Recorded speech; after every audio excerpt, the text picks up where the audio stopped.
bugs, I've got some spray. Hell yeah. Let me go. You cool as per usual for me to stream and record? Oh yeah, totally, 100%. All right, lovely. No sweat.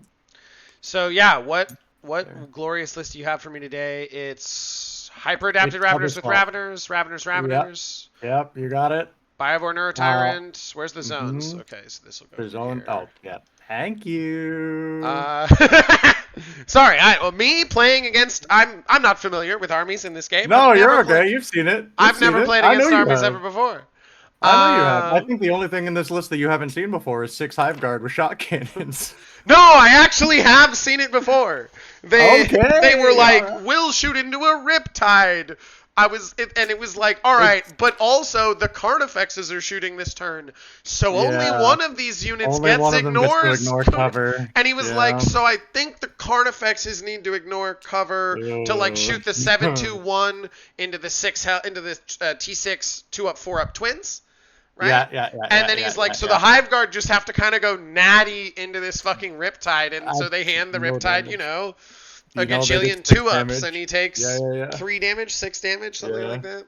Whatever the odds are. Yeah. Yeah. That's the one, man. That's what we're doing. And over there, you're putting 1,600 points into the midboard on turn 1, huh? That's what you're doing. Me? What? That's what you're doing. You're putting 1,600 points into the midboard on turn 1. We will see what mission we get, and then if you go first, and then there may be game to play past my turn 1. It's true. There might be, possibly. Not with the 29-inch movement on the Piranhas, man. I was looking at this stupid fucking list last night, and I was like, what the... I'm so sorry! So the full fold, is if I win deployment roll-off, then these guys can stretch out fully across the DZ. Mm-hmm. And then they move Scout 7, move 7 with potentially, up to 13. So which means they get to go 11 inches into your DZ, sort of like definitionally. Which means, Biovore becomes at risk. I was playing against a Necron Awakened Dynasty. And he was like, I just need to know what can get to the Reanimator. And I was like, it's all of them. It's sort of kind of everything. How much are you willing to move, Block? Because a lot. That, and then these go 29, and then these guys are Scout 7, move 12. If they start the command phase within range of these guys that also Scout 7, range is 6, then they get advance in charge, which obviously I can auto-advance, so I could go 18, I could go 7, and then 18 for a total of 25, and then charge with the Kroot Hounds on turn 1. Yeah. So I don't think that's super viable into anything in your army. I think everything pretty much has just like a goodly number of melee attacks to swing into me. Yes, except the Hive Guard, I think, but they're okay. But even 5 T3 bodies, the Hive Guard are like, all right, fine. Yeah, we got it. 3s, rerolling 1s. 3s? Yeah, right. Yeah. And then they're like, we got it. Half this many. Yeah. Half this many. Yeah. We got it. We're okay. Today, I looked at your list and I was like, none of the shit that I do with this army works against your list because the thing that I want to do is concede the board and then hit you really hard with a hammer. But unfortunately, if I concede the board to you, I never get it back. Right. Yes, quite exactly. That is, it just simply doesn't work. So we're going to find out what happens when Subterranean Assault actually has to play for the board today. We will. And then also, obviously, my poor, sweet LD7 army is just like, don't Shadows in the Warp, okay? Yeah. Just don't do it. Don't make me. I'm gonna coin flip, and if these 4 units all hit the coin flip, we're good to go. Nothing else matters. If they don't, we'll just start with those. It's those are the 4. Those are the ones that matter. Too funny. All right, Gamer, you ready to do this? Let's do this shit. Yeah, we do. I'm banning M. The Purge the Foe Hammer and Anvil is my ban. Okay. Is that the one? No, Crucible. Purge the Foe Crucible. That's the one. Hold on. We'll get there. Schwumpy. Oh. Wee! You gotta say wee when it's on a straight line. Of course. And then red. I will be banning... So unit boards that are easy to screen are Hammer and Anvil boards. The tipping point boards are actually a little bit more awkward, so I will ban the supply drop on tipping point because I don't like playing supply drop. That's fair. And then we will generate a mission. Purge the Foe. We will generate mission. Oh, we were playing Crucible Terraform. Oh, Crucible Terraform, you got it. And then now I'm like, all right, we have our maps here. Crucible. Yeah. Pull it. And I leave it to you. No, pull it. Now give me map 7. No, Ooh, it's 3. Okay. All right. Map 3. Which means it's map 4, actually.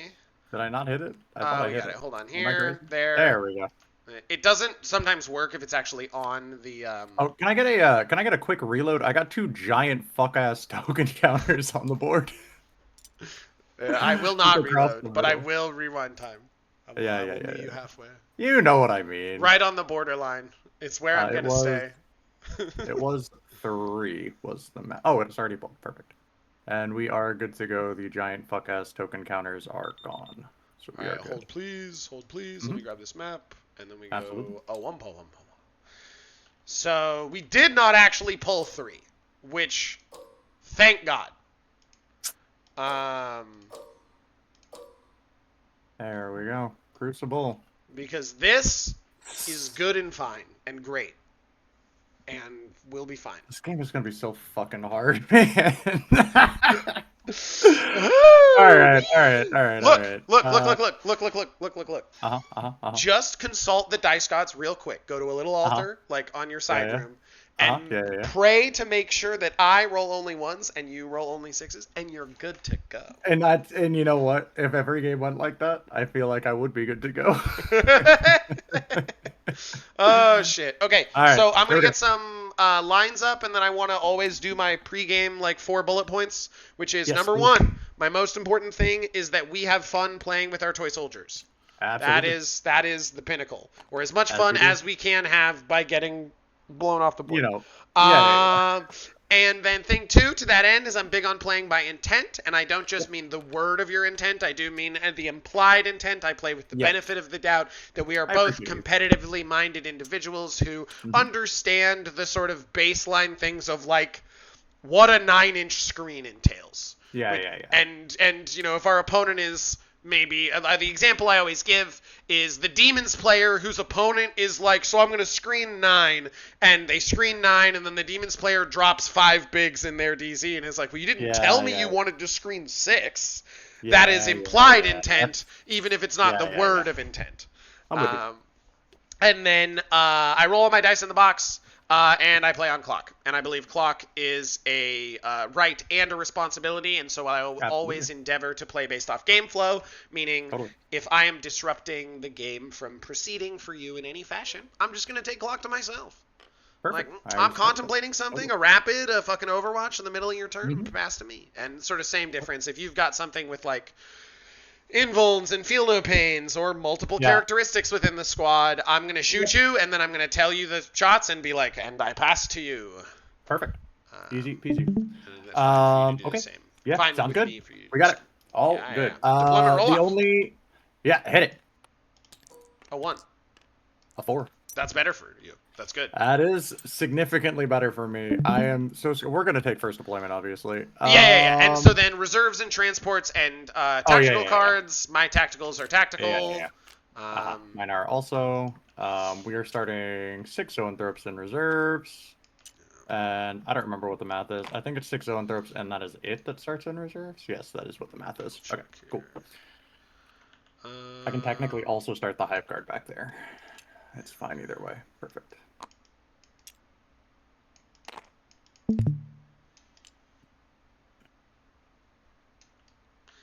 Okay, do I do it like this? I believe so. And then we can move there and move here. Yes, so I'm pretty sure mine is 1 Stealth Suit the Twins, but I just need to double check real quick because I haven't actually played on this board in a hot minute. Where the Twins can potentially get to if they want to do their 16. Okay, so they can threaten it all in here. Yeah, they can.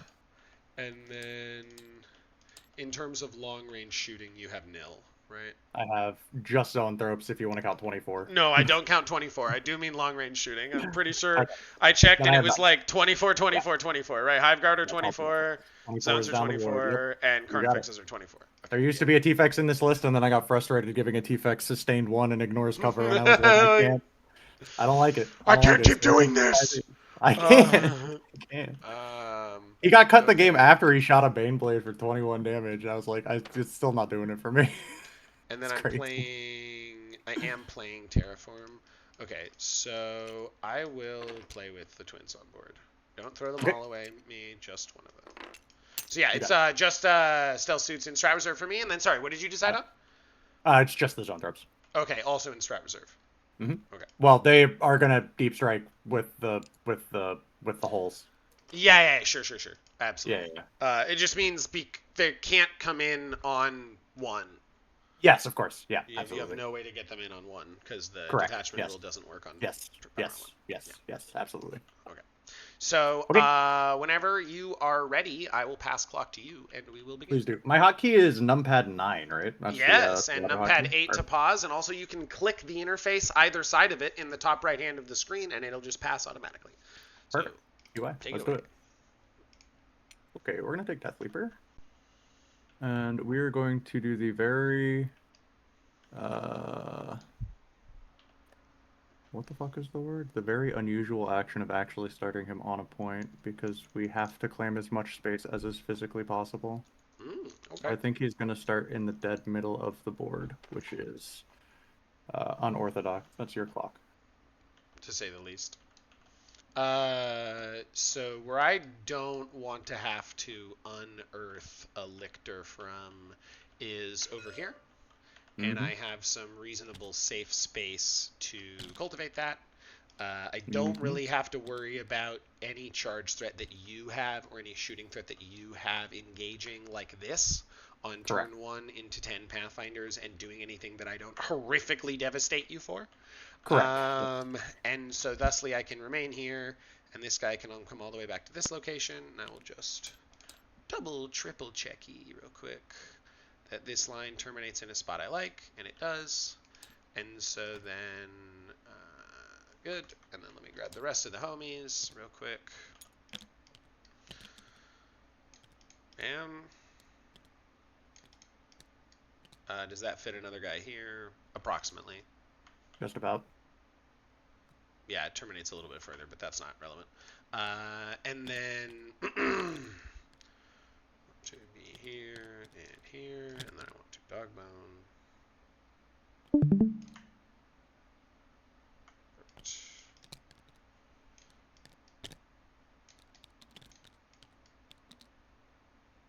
Oh, you color-coded who has the good guns. Nice. And then I will move up into position, slightly off here. You are not the person. You are the person.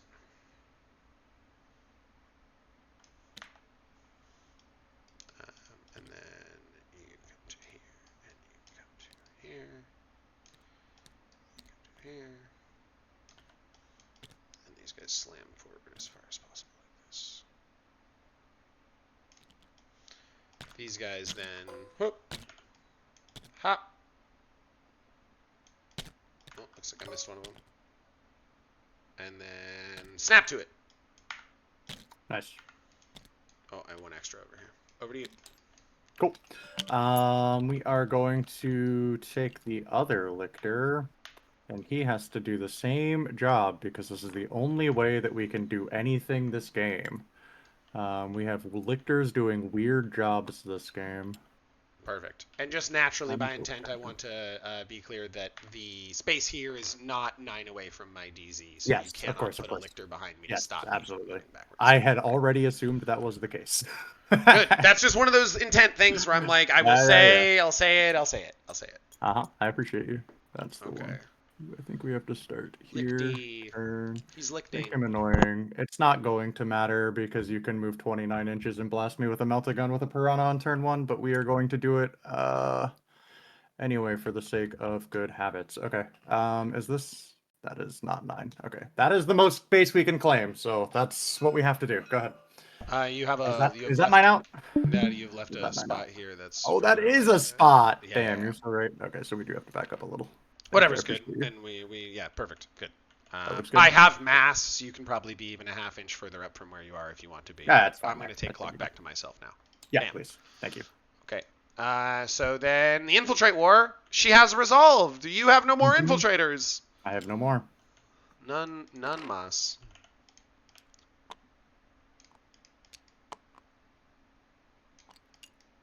The problem is I can't even use my redeploy to make them safe. No, they can't leave. It's all scouts. They have to be there. It's all scouts. Back to you. If we're using them to claim space, they have to actually claim space. Yeah. This is gonna be miserable. What do you mean? We're both laughing a lot. It seems like it's a great time. Oh yeah, so true. So true, so true. Slay, King. Come on. I am the Goliath and you are the David in this case. Yeah, but David had a gun. You know what I'm talking about? Like that sling. Like people talk about it like it wasn't nothing, but yeah, like, but that's a gun. That's man. it. Yeah, that throws a rock. That's he whipped that thing. That shit breaks the sound barrier. He's crazy with it. All right, that's you. Biowar. Oh, okay. Cool. So that's all right. I will take some Kroot Hounds. Krootum Hounds. Krootum Hounds. Just want to double check that this is still 12. Perfect. So. Yup. And then these guys can go that way as I need them to. And all I have to do is go first. That's all I have to do is go first. It's so easy, right? It's so just like easy. a very straightforward to just go first. Like all I have to do is go first. That makes a lot of sense to me the way you're saying it. So this guy's gonna go here, and I'll pass back over to you. Cool. We're gonna take 5 Raveners, and we're gonna stuff them behind a wall. I'm just gonna grab my line of sight to this Biovore before we go any further. Okay, so I can shoot him from over here. Yeah, yes, exactly. Of course. Yeah, that makes sense. All right there. So I can't really tuck him in any further, so. As you say. I just want him, I'm like, all right, so I can scout and move and just shoot. And then we go over to here. We'll leave that as an option as is necessary, but we don't need to worry about it too much yet. A Piranha. Yeah, so the way this works is since you're hard gambling on going first, I will just win if I go first. Which means I just need to deploy as if I'm going second to survive, and then I should also be okay. The problem is that I don't have a choice. Oh yes. Yeah. That's me IRL, brother. Me IRL. So fastest onboard move in charge is going to be a 10, right? Yes. Maravener's a 10. Okay. Very good. Carney's not too far behind him if you shoot him, though, with the surge move. Yes, absolutely. So I am going to take a Piranha, and I am going to shove it right there. And that's right over. All right. So now the problem is that there is no place to deploy safely because you're just so fast. And so the question now is whether or not I am actually going to full gamble on going first. That is the question. That is the reason why I grabbed the stealths. You go by Nat, right? Yeah, Nat. So yeah, Nat, that is the reason why I picked up my stealth suits, put them over here, and then asked you the thing, and went, yep, yeah, absolutely, 10 men can go on the line right here, and just they're like, yeah, I don't know, is it a 7 on turn 1? That's how it's got to be. So you don't have to do that, but yeah, take a moment to decide for sure. Yeah, that is the thing we have to decide. I think I can put this off for one more deployment because I think there is one more safe space to deploy, which is... Well, no, because the Piranha jets forward 29 inches, and then this is not. It doesn't go 29, right? And because is it not 29? Am I crazy? No, because you got the work. You got the work. Oh, that's true. That's right? true. So I will go 3.3 and then 20. Yeah, it's still enough to get behind the wall. Sure. Yes. Okay. Yeah. Yeah. I did the best I could, but it's still enough to get behind the damn wall. All right. Well, we're gonna put 5 more Raveners back here where they are largely safe, and then we're going to say go, and we're going to solve this problem. Would you when we mind come color to it. coding those Raveners? I would on absolutely just real love quick? to do that. And also, real quick, the thing for the lictor, right, is if you don't want me over the wall, then you put the lictor here, right? I mean, I guess that's true, but it just doesn't stop the scout the same way. Yeah. Yeah, exactly. Okay. So we're trying to keep you as far back as we can for as long as we can. That's what we're trying to do. Which makes perfect sense to me, my brother. So these Kroot they live here, where these guys go. It's this and this, right? And then they want to be 7 up from that spot, just like sort of this spot right here. That'll buy them like a 7 forward to go do stuff. And then everyone else wants to be in as an efficient of a screening line as possible to start, so that 2 and 2 and 2, and then you and you. So that as I have to screen a 6-inch screen. Oh, no, that's right. I never have to screen 6 inches behind me unless I let you in behind me. Yeah, exactly. It's always 9. Yeah. It's always 9s and then 6s. Yeah. So, anyway, those Kroot go down there, and I pass over to you. Okay. We're going to grab... Okay, so now is the time when I have to make the choice. We get no information. That's really great. Yeah, my army is a bunch of big boys, and then like 800 points of 10 drops. Yeah. Okay, well, we get no information, and that's sort of what I expected to happen. My whole heart is screaming that I should gamble today. That today we should gamble. Okay, well, let's do the lightest gambling first. The Carnies go here. Okay. This is the lightest gambling first. Carnies go here, with Old One Eye, obviously. And I just want to check before it's relevant later. Are we playing with the tips here, or no? I have always played with the tips there. Okay, then you will have to... Yeah, we're spinning them. Okay, I got you. Lovely. Uh-huh. Perfect. Yeah, it looks good to me. Okay. This guy can even, do that and tuck back in with his brothers. Yeah. Mm-hmm. Okay, so we are doing this with the Carnifexes, and then walk back to me. Mm-hmm. So this is where we are then. Has to be. Obviously, you get to surge after a single shooting activation. I sure do. If I was trying to be slightly less generous to myself, it would still be this line. Mm-hmm. And then it's also arguably, because of how the surge works, yep, maximally this line. Yes. Which... okay. So, my Carney! Oh, okay. That was... I didn't see you duplicated it. No, that. Don't you know? That's how I win all my games. I just grab my opponent's models and delete them. It's a really good way to be good at 40K. It is. I mean, it would work. It does work. What do you mean? That's what I'm telling you. It does work. I'm living proof that it works. This Piranha doesn't want to go right there because I don't want to give up final Piranha position yet. What I really want to do is take a Riptide that I know is going in a spot and put him in that spot. Yep. So therefore, Riptide, who will be going up here to move into this building like this, needs to double check that he fits in the building the way that I want him to. So it'd be 11 here. Yeah, something like that. Yeah.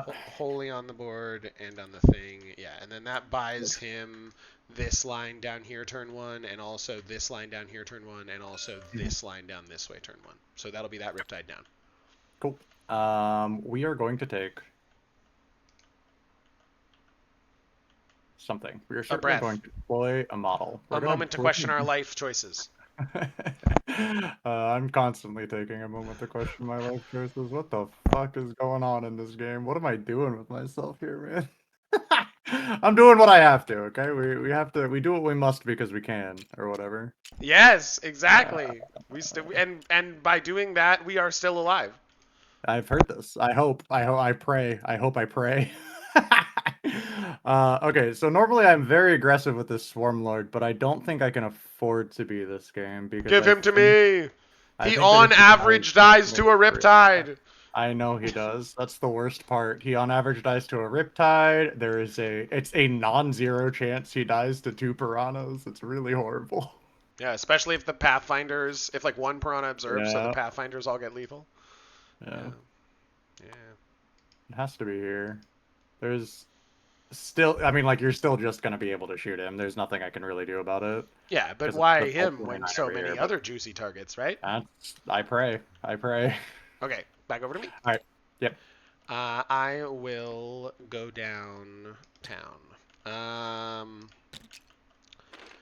So yeah, we just want to play this space with the dogs. If a lictor is like, I will go charge 5 dogs. How many attacks do I make? 6. Okay, 6. I won't roll ones to hit. No, that's fine. I get the army roll. Yeah. Easy kill 6 wound, dogs. Though. Easily we kill 6 dogs for sure. When we on 2s, the lictor trades away. So I do think these guys want to make sure that there is space for the twins right here, because then that makes everything really hilarious.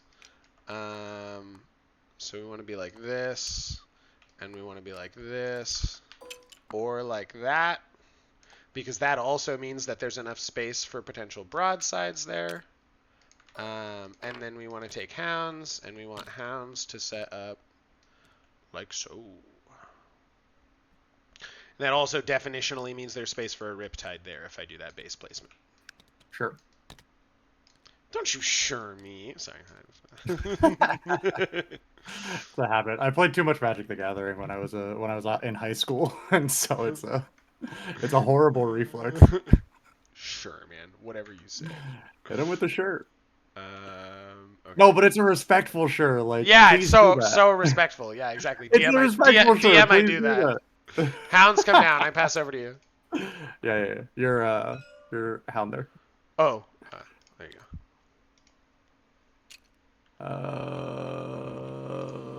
All right. These fucking Hive Guard. This is like the biggest gamble in the list. Is 200 points to Hive Guard and not a T-Fex. And I'm like, I don't know what the fuck to do with them. They're such a good unit if you can do the MSU. Yeah. They're so good. But they are very scary to use because like they don't move anywhere and they have no range and they want to be in one spot and shoot at one kind of thing, you know? Yes, exactly. I guess 2 kinds of things. They're shaped to shoot at elites too, but like... Yes, absolutely. And I guess that's the reason you bring them over T-Fex is if these guys need to go wide, they can. They will help. The T-Fex is like, sorry, is that 10 Terminators? No, I can't do anything about that. I can't do anything about that for you, gamer. Yeah. Yeah. Over to you. Okay. So we have how many drops from you left? The 10 and the 7? Literally just 2. Yeah. Yeah, okay. Oh, these are my tunnel markers, by the way. These like Yeah. That did make sense. It did make sense to me that those would be tunnel markers.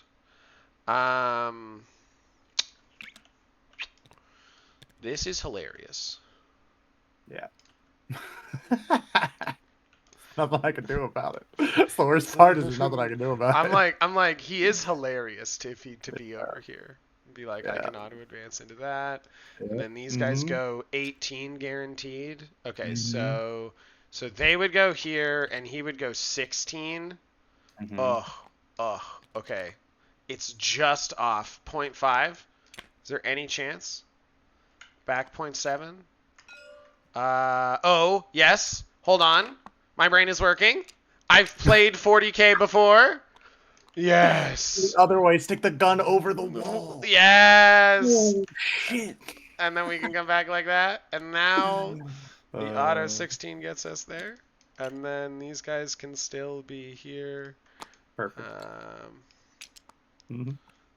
Potentially, or they can go somewhere else. And then this guy doesn't, right? This guy's fine to just be by himself over here and be like, yeah, shock cannons. Fucking shoot me, man. What are you going to do? This does not fit here, correct? Yes, you can obviously see those claws over the wall. Yeah, I was going to say, in what sense? You definitely can stand there. They technically stand there. This is unfortunately too important of a unit to just put it forward and pray.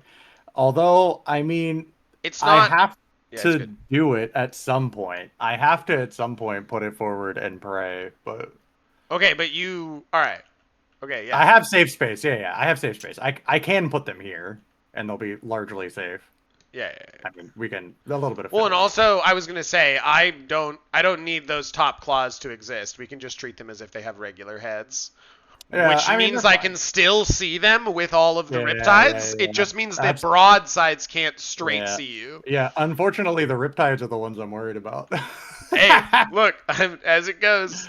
I think they have to go here, which is not the safest position, but that is where they have to be. There just isn't a lot of safety available for one such as me right now. Okay, so we are surrendering board control to me, is what we're doing. Yeah. Okay. Well, I mean, like we're doing a lot of it anyway. We have some tools. We're trying to 50-50 it. You know what I mean? We're trying to hedge your bets. Yeah, we're trying to hedge just a little. So these guys are down here. We have one drop left. I take clock. Hold on. I haven't passed it to you yet. Okay. All right. We're thinking. I'll calm for a moment, and you can. You're good. I don't think we should do it. I don't think we should. I think we should just send it. But if I trade 10 Raveners for a Ghostkeel, what does that even get me? Like, it gets me a Ghostkeel. It's not even like a particularly good trade. It's like 300 points for 100. It gets you marked by full hit rerolls. Yeah, it gets me marked by full hit rerolls is what it gets me. It gets me 10 dead Raveners and starting the game with 1,700 points, right? Like, that's...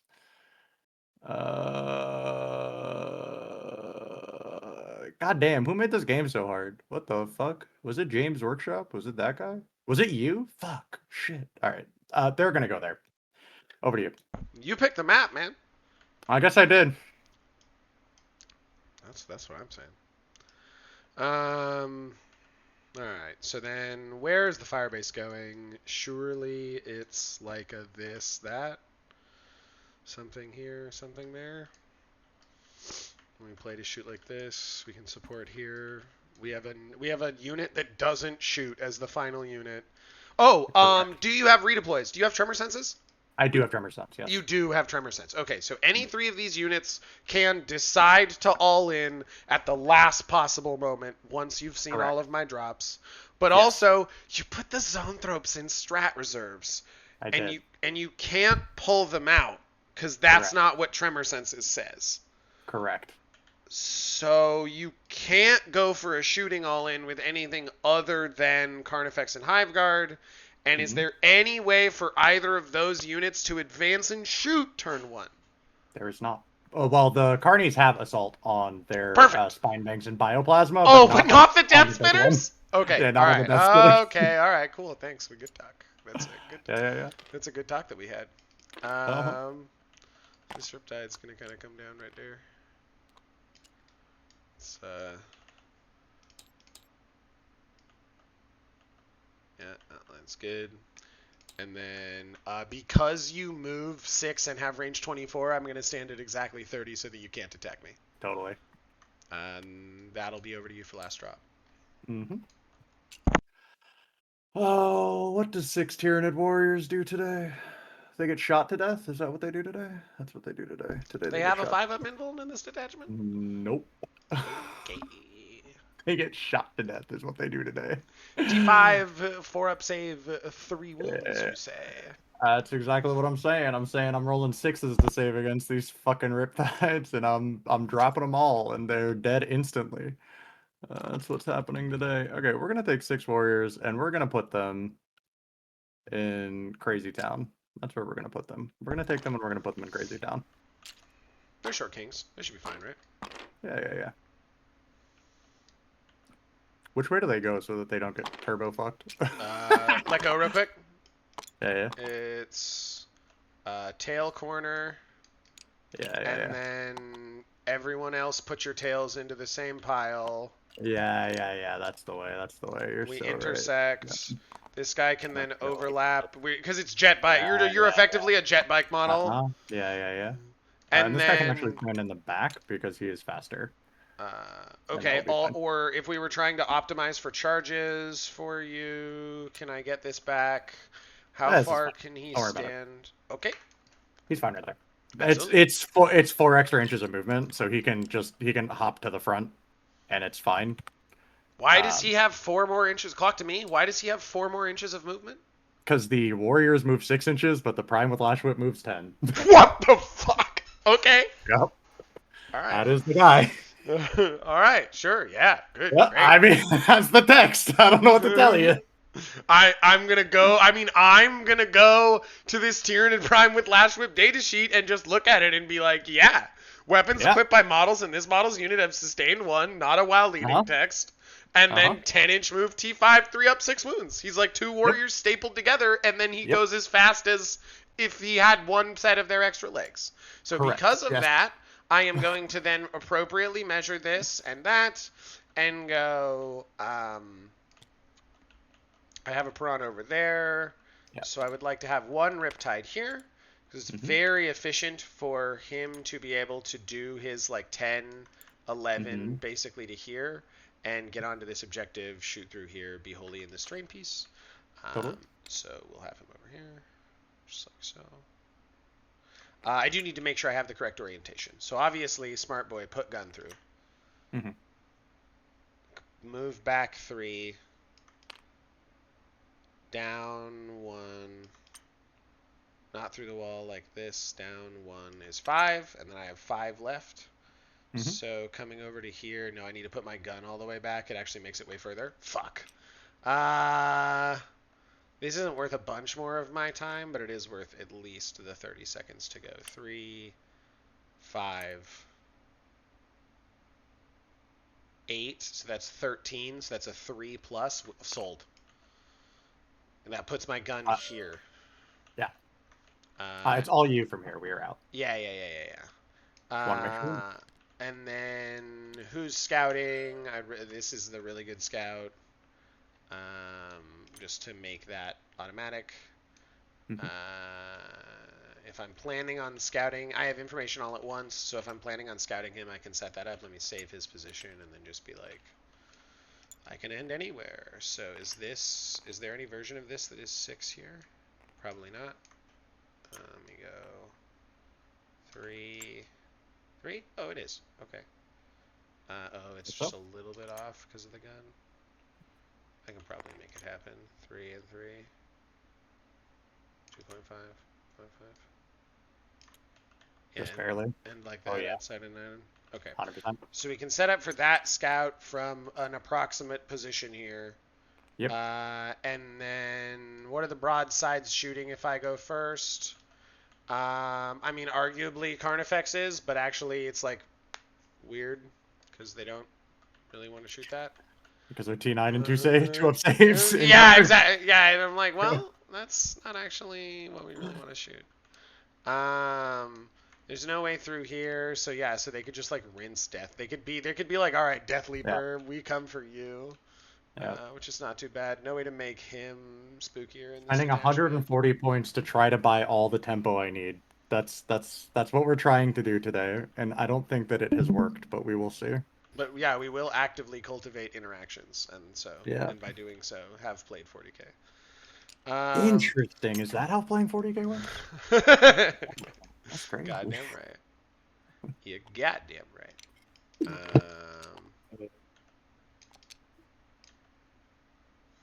Oh, did I fuck myself on this play? Yes, I did my math wrong. I'm glad I caught it now before anything else happens.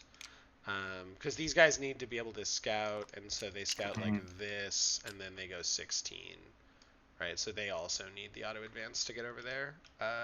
Because of where the Ghostkeel is. Remember when I was setting this up before, and I was like, all right, my intent is that they can get here. I did not catch that, or I would have done something. Yeah. I've just been doing all the math with your scouts and forgetting that I played against the scouts. We exerted our counterplay, and I forbore. So I'm just wondering if there's a way. I'm just wondering if there's a minimum viable adjustment that makes this possible at all. Yeah, whatever you need to adjust is totally chill. I think not. But let me just double check. Okay, does this work? So this would be here. And so that's a 6-inch auto advance from. Yep. Oh God, whose position have I saved? Let me just move him back. Your position was the Riptide, I believe. So 7, and then he has 9 after that. So he can be over here. Totally. And that means the twins can be here, and then they can do this. And, oh, okay, Mr. Nine Man, you need to be slightly further over. Does this work if you are a different shape? Probably not, but let me just double check. 8, and then I have 8 from here, which is going to be 6, and then there's no way 2 makes it? No, 2 doesn't make it. Okay, so then am I rather not shooting a Ghostkeel or not shooting the twins? Let me see if there's a way for this twin to make it from the spot we established the Ghostkeel could, which was here. And then here, and go. So if I can scout into this position, and Ghostkeel goes 6, these guys can only go 10, and then they have to roll it. And they need to roll a 5+ to stand where the Ghostkeel is. Okay, so there's no way to make this play work to have both of them get over and get access. But you can certainly have one or the other. Yes. Adjusting the Ghostkeel's position at this point is what I would want to do, which is why I checked that play worked. Yes. But I don't. Yes. I don't feel like that feels like That's totally fair. fine. No, you're welcome to. There's not really much that I can do about where you have deployed the Ghostkeel. You deployed the Ghostkeel after I deployed both of my infiltrators, so there's not really anything I can respond to. Like both of my infiltrators and the Hive Guard were all already down when you put your Ghostkeel down. Yeah, that's fine. I'm still gonna I'm still gonna give myself the force of I have to leave the Ghostkeel there and figure it out. Because that just is I don't want there to be any question. So we'll just leave the Ghostkeel there. I totally understand. Thank you for being so kind about it, though. So that's good. And then, would I even really want to throw the twins at that? Yes, absolutely. So what do I do instead? What I do instead is I make sure that they can get there on the 16th and be within 9. Be within 9 is here. Do these guys have... Is it 4 up Overwatch? It's 4 up Overwatch only if I'm on a point. It's 5 up otherwise. Okay. Right. Then I know no care. So from here, can it be 16? No. From here, can it be 16? Yes. So can it be 16 with them both? No, probably not. So let me just make sure I do this right. 2 and 14 is here, which is just inside of 9. So I can be from this guy. I'm going to do all this, and then I'm going to go second. I pray, please, God. Please. 2 and 14. I think I hedged too much, though. I think even if I go first, I don't really get enough out of it. I think I hedged too far. And then this guy just needs to be able to shoot, which means being here is fine, and then 16 for him. Nope, the Ghostkeel just fucks it. There's no way to send them in, so it's fine. Okay. You guys will... Oh, that's a good point. We have access to a different line of sight. Could go here and there. Buys me point blank on the Carnifexes. The Warriors line is here. I cannot get to that one, so this is fine. So we just chill, actually, and it's fine. Okay. Well, that's frankly boring.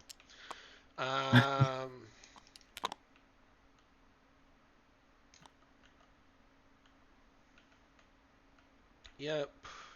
And then... Yeah, let's do this.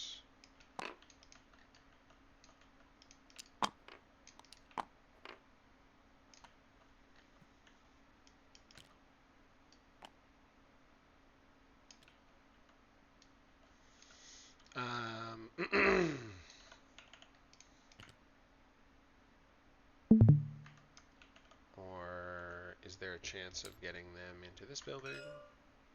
That would be fun. Yeah, maybe. Be something like this and this. And then the other one probably just can't see, but still 2 broadsides is probably good. 17! Well, yep. That means there's no way more than one makes it. It's fine. Okay, fine. Boring. I'll just play the boring game where I spread resources out and play normal, whatever. That's my classic game plan, though, is like try and do something cool, and then, no, just boring. The math just doesn't work. Yeah, it's... The numbers! The numbers! It's actually frustrating. Yeah, but it's fine. That's good. And then you guys are just going to chill here. You'll be able to go that way and play this side. This will just make it at least so that, depending on where you redeploy right up, I'm keeping you honest. And then you guys want to be able to scout over to here.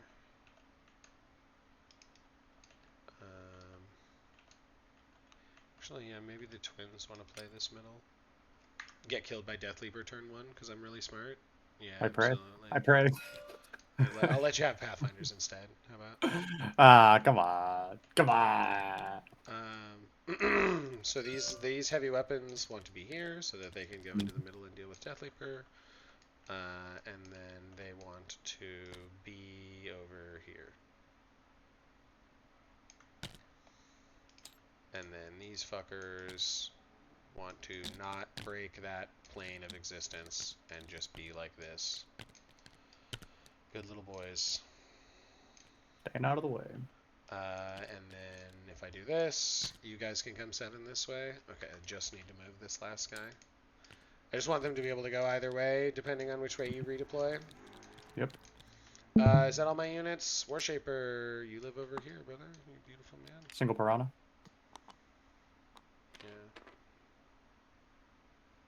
Yeah.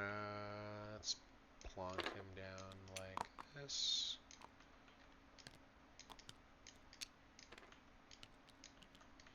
And then one Piranha who will go somewhere fun.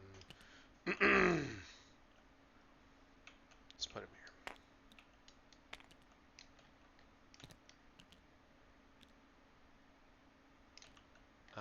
And then Warshaper, I need you actually like this. Okay. So that is me. Let us pause this clock for a moment and then do your... and then I pass to you and redeploys. Yeah, redeploys. Okay. So the question is, do I actually even want to fight you on that side of the board? And I think the answer is probably just no. I think the answer is probably just let's not. What happens if I just concede this side of the board and just try to fight for the other side of the board? This guy... So you still have scouts. 7-inch scouts, 9-inch scouts. So we've screened... Yeah, and reminder, my enhancement. The Warshaper is going to pick two units that don't have scout and give them 6-inch scout. Yep, exactly. So your 6-inch scout gets you pretty far. Ghostkeel's not in range to be picked. Yeah. It's gonna go over here somewhere. Or this Riptide. Both Riptides? Question mark? Yeah. I know this Riptide wants it, and so it's gonna be the other Riptide, and so he scouts forward. This is a totally reasonable place for him to land, and this is a totally reasonable place for him to land. What if I just leave the Lictor as a road bump? Just leave the Lictor as a speed bump, switch everything to the other side of the table, and then pray even harder than we were already praying? Oh, yeah, I'm really glad I didn't commit to this fucking Twins Ghostkeel thing now, because you go to redeploys and you grab this guy and you go, cool, man, good plan. Yep, exactly. Okay, yeah, well, it's good. Glad I wasted 5 minutes on that. Well, and it's only so much. And that is assuming that I do see that, Yeah. Perfect play. Okay, perfect play. So, the Hive Guard. I think if the Hive Guard stand here, I think they get blasted and shafted. So I think the Hive Guard are certainly getting up. I don't know if they're going back down or if they're going into strat reserves. That does make sense. And then the secondary thing is whether or not... So if I take the Lictor, do my warriors die, is the question. Because the Piranha can land not there, but he can land somewhere over here. Can he get over here? The Piranha, believe it or not, cannot actually get to these warriors, right? Just a 29-inch measure just does not get there. Yeah. So I was going to say the Pathfinders here are the ones where, like, keep in mind they can come 7 inch. Yeah, they're going to come 7. Yeah, exactly. But, so the Hive Guard definitely get up. What else gets up? If I pick up the Swarm Lord, I don't get a command point on turn 1, which is really, really bad. So we're simply not going to put him in space anyway. And just intent-wise, I think we agree. Nothing can access these Tyranid warriors but my indirect. Yeah, that is, I think, absolutely correct. I agree with you. I can charge you with dogs, but that's, Yeah. Okay, so the Hive Guard definitely get up. Hold on, wait. This is why I have a brain, and my brain helps. So this line exists, which means these Pathfinders can get you and full shoot turn 1. That is so true. So I can observe with the Pathfinders, give them bonus AP for their whole shooting, and then shoot all of the indirect observed into you, which means with lethals and ignores cover. Yeah. I'm with you. Okay, I found it. I found it in time for you. There we go, my brother. I appreciate you. Okay, so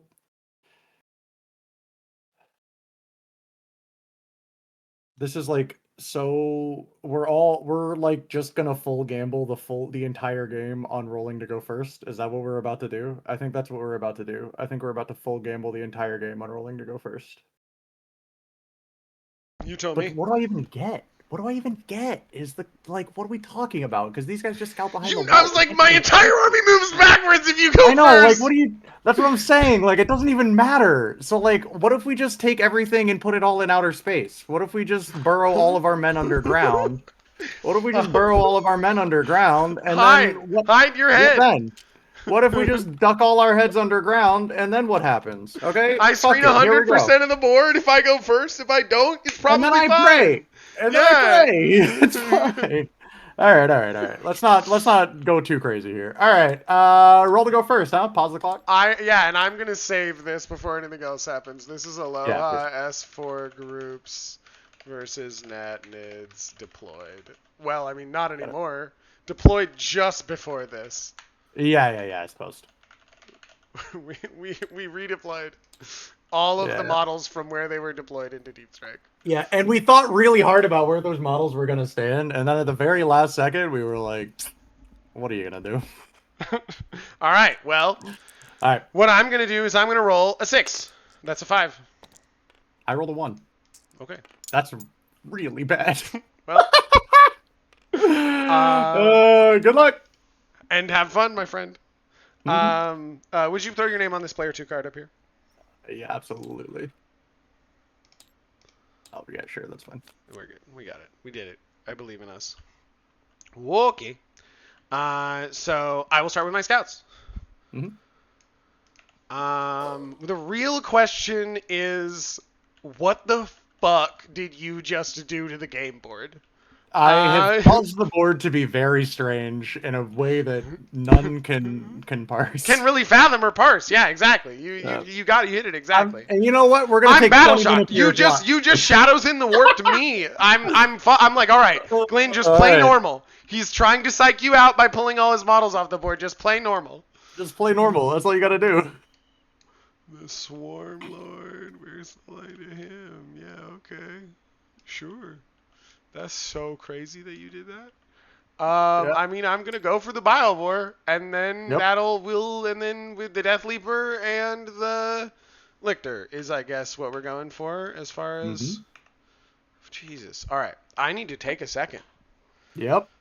What the fuck, man? You're not allowed to do that. And that's the thing, is that I told you I was gonna do it. You did that. I gotta be honest. Respect. I told you the thing I want to do is concede the board and then take it back. I just don't think I can take it back. But unfortunately, when your army has one game plan, you have to play the one game plan.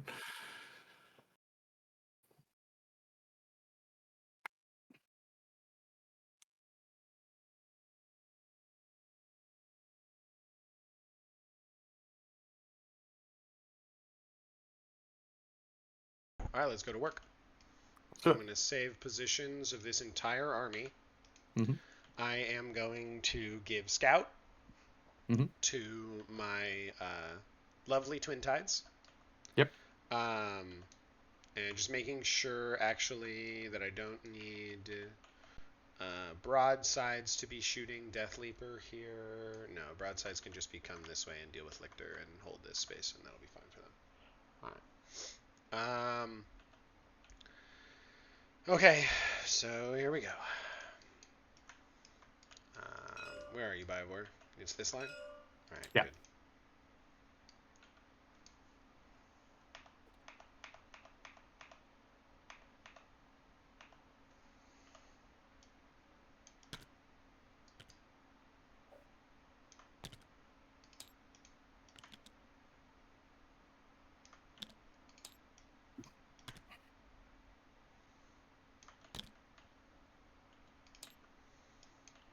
You guys cease to exist.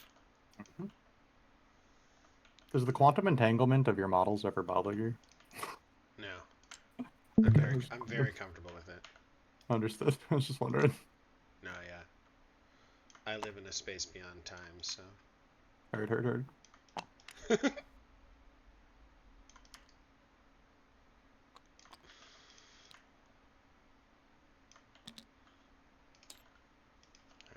Hounds! Got him! Fuck him up! There they go. Toot sweet. Hold on. Riptide! Move into the aforementioned position. Yes. Of course.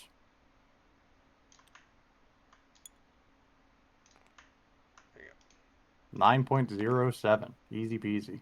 That's what we call a round up. Uh-huh. I'm not fighting you. You're right. In the streets is where you'll find me. In the streets. Come on. Okay. Truly so many models from your army that can't come down turn 1. Yep. Oof. Everyone, look at him! Look at him really hard!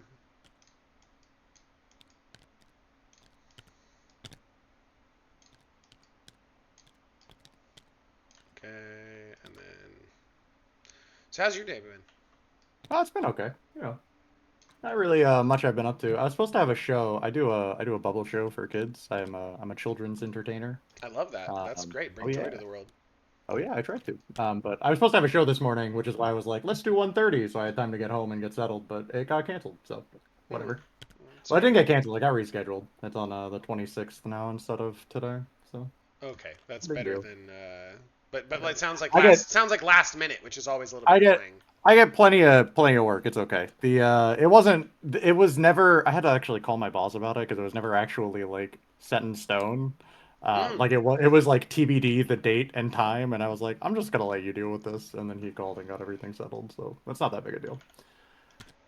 It just affected this one particular game. That's all. A moment in time. Indeed. Okay, and then this is okay. So we moved them 4, so I will move this dude 3 more, so that we are within Rouge. 3 more.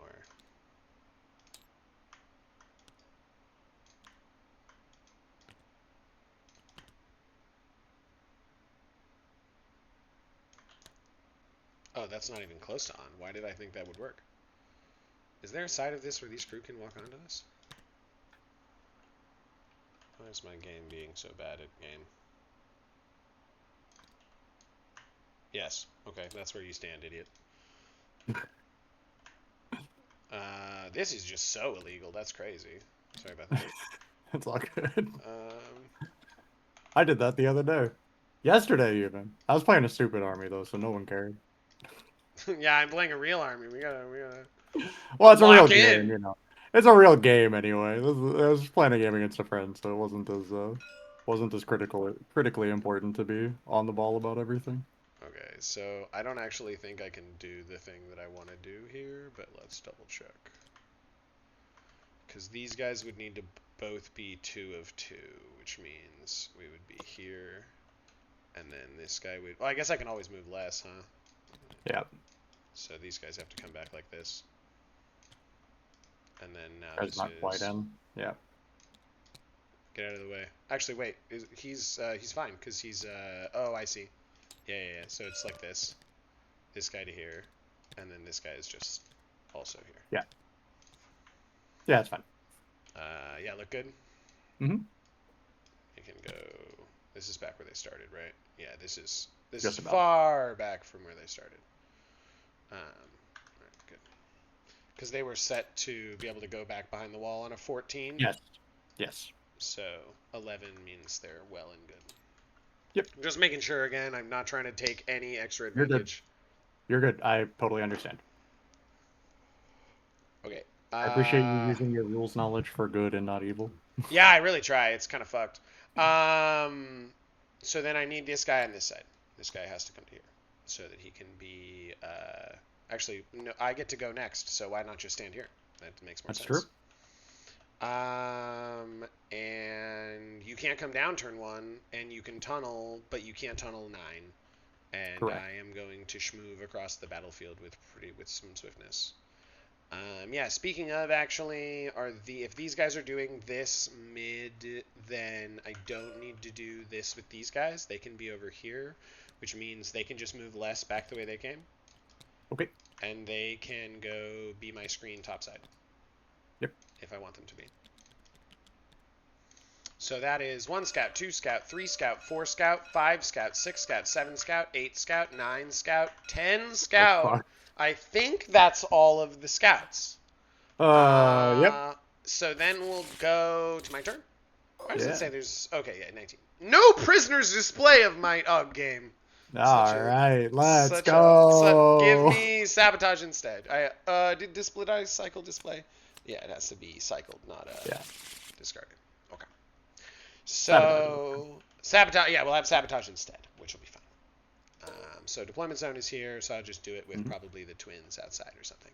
But so first order of business is what can uppy downy on me right now is that, and it can it all go up? It all can go up for free. It can all go up. It can all go up for free, and it all comes down for free.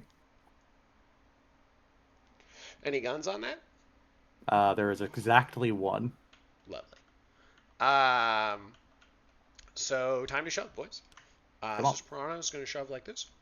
Mm-hmm. It goes at least 14. I'm going to save its position there. Just make sure I'm within 6 of Death Leaper. And then if it wanted to advance, how much further could it go before it loses the plot on Death Leaper? It looks like it could go 2 inches.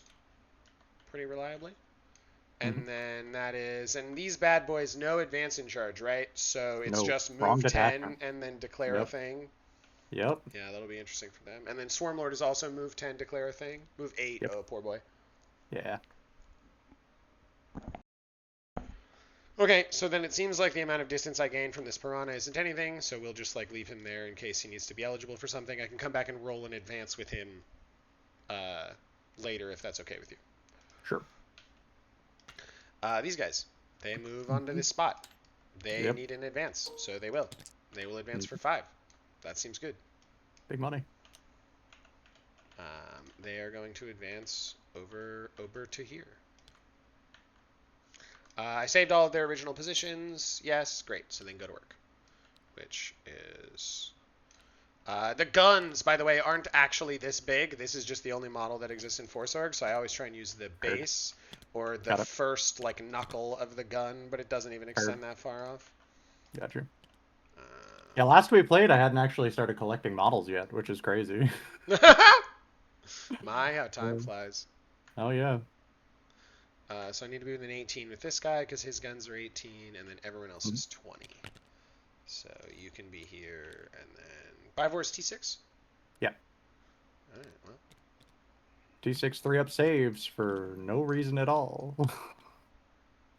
Tougher than the Tyranid warriors. Please, God. Help my Tyranid warriors, I pray. I love them so much. It just doesn't work. They just get roasted over and over. They just get roasted every time, yeah. I did have one very lovely game where I had 6 Tyranid warriors absolutely obliterate a Canis Rex. That was really good. That was sick. That sounds sick. That sounds like that would be sick. I loved that for me. And Riptide advances. He'll go 16. Hilarious. Oh my god. Cruising. That looks like his gun is off the board. It is. So let me move him. Let me save his position. That's as far as he can go, but he either has to, move 2 back to put the gun on the board, or or pivot and also move 2 back to put the gun on the board properly. Yeah. So we'll just be like this. Let me actually double check. I want the pivot to be the right pivot to land in this fucking building and shoot out next turn. Perfect. So is that like this? Even less like this? Yes, it is. Okay. So over there. That's it's fine enough. That's fine enough. Fine enough, I say. So what can shoot this Riptide on your turn? Nothing currently. Perfect. Thank you. That's the answer I'm looking for. Sorry, I have to be so sure. Let me double check. Hold on, let me double check. I think I can shoot you with a single. No, we can't even shoot you with the acid spray. It's 18 inches. He's not making it. Or the venom bolt, rather. Not that the venom bolt would do anything but tickle this man. Where's my Kroot Shaper? So before I move these guys, sorry, I started moving them, but I need to move this Kroot Shaper and advance him first. He will also go 13. Everyone's feeling big, happy advances today. Big fast today. Cruising. So I'm pretty sure... So I'm going to move him his 13. There, it goes all the way to here. And then I'm going to put up his 12-inch I give the Kroot Hounds OC bubble, and it just needs to touch this objective. Sure. And so I'm going to then drag it back. Yeah. Just over here. That seems good. So then I can be like, I can resume the thing that I was doing where I'm like, a Kroot Hound. This Kroot Hound can pick up in here. A Kroot Hound. A Tisket, a Tasket. Mm-hmm.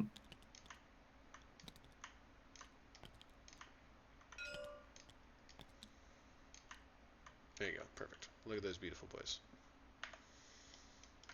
And then these guys are going to do this as they sticky this and then unfurl onto mid. Just touchy.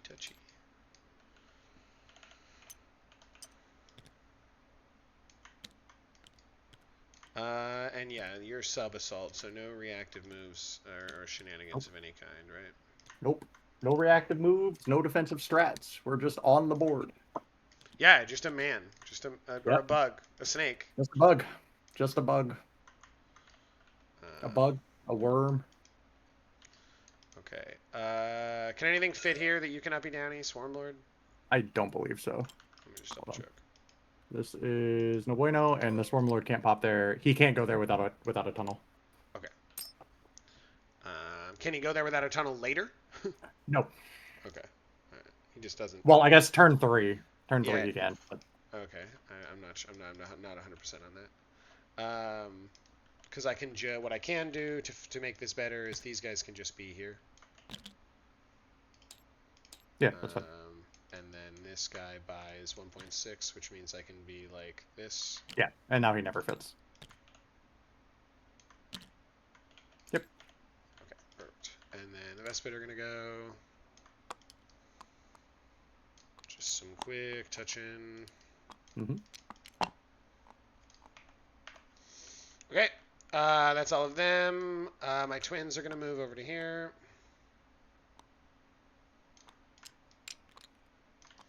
They really just want to make sure they can go harass this far side of this building or come in here and harass that. What they really actually want to be able to do is make sure they can get to over here. So they can go touch like this.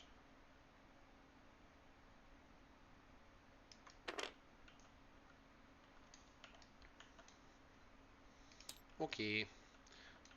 We will move. Actually, let me. Is there any reason to not have this guy right here? I can't think of one. Okay. I was like, it doesn't unlock Swarmlord shooting? I don't think so. I guess... He's 18 inches of range, so like he never makes it. Yeah, okay. There's no way to slingshot a charge through here. I guess you could go 12. I can then... so I can slingshot a charge through on turn 1 because I can drop a tunnel next to the Swarmlord and just throw the Swarmlord through the other end of the tunnel with the strap. Right, you can. Okay, good. All right, great. So then I don't care about this. This model comes over, and I'm doing this right, which is I do this and this. Because I'm like, I seem to remember I need to have a goodly gap between the front screen and back in this. Yes, you do. Yeah, okay, good. Thank you, my friend. That's why we check. Of course. Mm-hmm. They can do sabotage. They can do terraform. They can do terraform. That's all of those. This Riptide moves. Death Leaper have fallback? No, so I should probably just go... what's this? 6, and then I can go 2 more. So we can get wholly in the terrain like that. Yep. Not having advanced.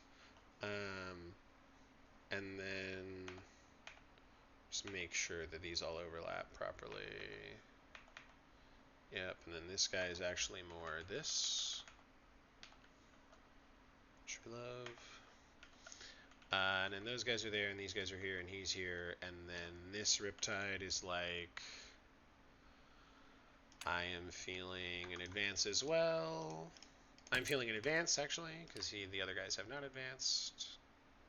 8, and I could go 3 and pivot. And then I can be there, be within 12 of this guy, be within 3 of that guy. That seems really good. This Ghostkeel is going to advance. He will advance and go 13. Just wants to throw himself as far forward as possible. So we'll touch on here. Like this. And, oh, sorry, I just want to put a hound on here. And then string these hounds back to the 12, which is here. Put another hound up here. And then, do I want to spend for the auto advance? No, the Piranha just wants to roll it. He will go 17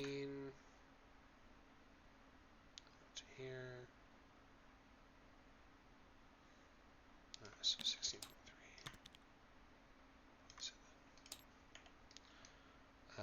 And then we just need his 1, 2, 3, 4, 5, 6, 7, 8, 9, 10 to meet up in a sensible way here. I feel like this middle Riptide ended up being closer than I want him to in terms of being exposed to this. So I'm just going to shuffle him back, probably. Okay. Something like this.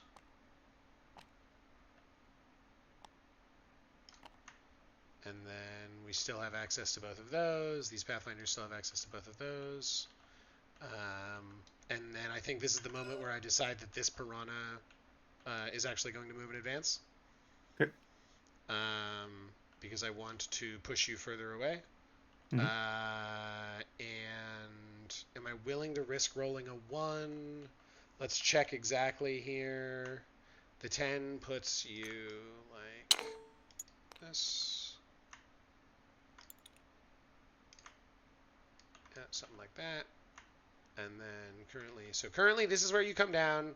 This is impossible and impossible, and then you're going to pick up 3 inches off the tunnel, right? You will be able to come down and then be outside of 6 of this thing.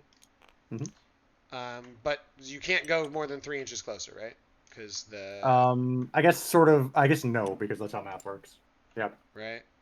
Yeah, because I can't be outside of... I'd have to be outside of... Well, so I put the tunnel down here, and then I have to be... Because the tunnel doesn't have to be... Yeah, do it. Yeah. Tunnel goes there, and then I can... It's just 6 from here. I have to be within 9 of the tunnel. So it's just 6 from here and to here. Okay. Got so we can actually fit there 100%. Perfect. Because I will spend 1 CP. This Piranha will go 6. Yep. You can now come down over there. Yeah. Thank you for helping me figure that out. That was swift. So that's all of the moves that are necessary then for us here, other than these broadsides. The broadsides are just going to scooch up a little bit. Come over to here. And here. Oh, that's what this Kroot Hound should do. Just do it like this. And the broadsides see over the wall. No, they cannot. Stand here, and then this last one will move like this. Sure. And they just want to be able to auto 11 over to here and go here. Actually, what they really want to be able to do is go into this building. So that, and then work backwards. 11 is over to here. So they need some kind of advance to do that. Do they hit it? They do. That is the most they could possibly go. So they will do that. Okay. And then just need to make sure I'm not fucking anything up anywhere else. Nope, I think that's good. This guy's going to move over here so we can spot the Death Leaper in the middle. This guy will move up as well. And then we sort of string back as much as possible because we'll need to do that later. It's a secret game that we'll play for later. And then this comes here, and then we go to my shooting phase. I'm going to spot this motherfucker with these Pathfinders. I'm going to spot this guy with these stealth suits. I'm going to spot this guy. Oh, that's what I wanted to do. I wanted to put the broadsides within range of indirect. I can't do that. Can I have every Riptide within range? This Riptide could have been within range. Or is this measuring incorrectly? No, it's measuring correctly, so he couldn't have been within range because that's as far as he can go. All right. Okay. Fair enough. So that's all good. But yeah, these guys go here. And then I spend 1 CP at the start of my shooting phase to buff my Pathfinders into that Biovore, and I do it for free with my Kroot Worshaper. Sure. They start by shooting. Here are their ion guns. These hit on 4s, no, not lethal. And then they wound on 3s. These are AP 3 ignoring cover, 2 damage each. He's dead. Save none, the Biovore is dead. IOU 3 hazardous. 2 of them will die. Rest in peace. Clock back. We're good. Oh, yeah. Yeah, we're good. Well, fair enough. I mean, sometimes it happens. Sometimes I needed to make one save. Sometimes it do like that. Yeah, we do kind of assume you would make one save, but no, sometimes it do be like that. It sure does. So it goes. Oh, could this guy have been just like right here and shoot 2 secret missiles at that swarm line? Is that cool? Yeah, that's fine. All right, so he will do that. Here he goes. Come on. Oh, the alarm of it's time to shoot secret missiles at the swarm lord. 4s. Close up. 3s. 1 AP3. On a 4. That's not safe. Please. D6 plus 1? Yep. For 6? Ow. The 3 small shots on 4s. On 6s. Twin linked. 1, 2 up. Saves. Okay. Couldn't have rolled those in the other order. Come on. Sorry about that. No seekers. Those are done. So then these guys are all done. And then it's this guy doing any indirect. Yeah, he'll shoot Raveners. Indirect. Oh my god. 2 more. You get 3 ups. Oh my god. 3 ups. Box card. Whoa, baby. Yes, so. Yeah, exactly. I don't have anything from these guys or you guys or you guys. Or you guys. So broadsides, we'll shoot into this lictor. Yep, stealth. I ignore mods. Yep, you're good. 3s. 6s are lethal. Strength 7. 3s. Twin linked. God damn. 10 at AP 1, ignoring cover. 5s. 2 each. They're dead. I knew what was gonna happen. It's just funny. I should have shot the indirect into the Orb Stormlord, but I fucked it up. It would have been wounding on 6s, but it's twin linked. We could have chipped another one off. And then this is nothing. And then I come here and I go, Piranha, for what it's worth, it's a must effect. Needed to have asked one of these 2 guys for a battle shock. Will have said it's the guy who died, so that I don't have to change anything. And then I will go and I will have a Riptide shoot indirect over here and point blank into the Death Leaper. You are 7 wounds, so this Riptide will Nova Charge. Heard. And then we go 3s, rerolling 1s, 6s are lethal, rerolling 1s. And then 3s, lethals, and then 3s, 6s are dev. So take 4 dev, and then 4 invuln saves at damage 4 each. We got him. Oh, he's dead. Rest in peace. Fuck that guy. I have literally shot 1,000 points into the Death Leaper and had it I know. So. I know. One more my armor beautiful save. boy. Oh, he's dead. He's big dead. On the Ravener. Ravener. On the Raveners. Okay, very good. And then... 3 saves. All right, cool. And then we'll shoot the Swarmlord because I hate you. I mean, because we're good friends. Yeah. And one more save on the Swarmlord. Oh, he makes it. No, it's AP0. How could this happen to me? Chillin'. All right. So that's my turn. It's a good turn 1. That's really bad. All right, sorry. I should tackle less. I love that. That's 5 on no priz. You can't stop the Sabo, so it's 3 on Sabo. Yep. Every objective is now terraformed to me except your home. Yeah, this is what I knew was going to happen this game. That's okay. Drawing the cards. We've drawn. Mark for death, secure no man's land. Please mark 3 units for death for me. The Kroot... No, let's be normal. Riptide, Twins, Broadsides. Cool. Is there anything we can do this turn? We get an extra command point from the Swarmlord. Oh, and end of your turn, we're gonna pick up. This was every always the plan. Raveners. All of the Raveners, except for this unit is staying. So just 15 Raveners. 1 unit of Raveners is staying. Because we just need more. We just need more. We need to go do stuff. Actually, we have to go and do stuff. Unfortunately. Okay. Well. Jesus Christ, I'm so fucked this game. And it's my own fault.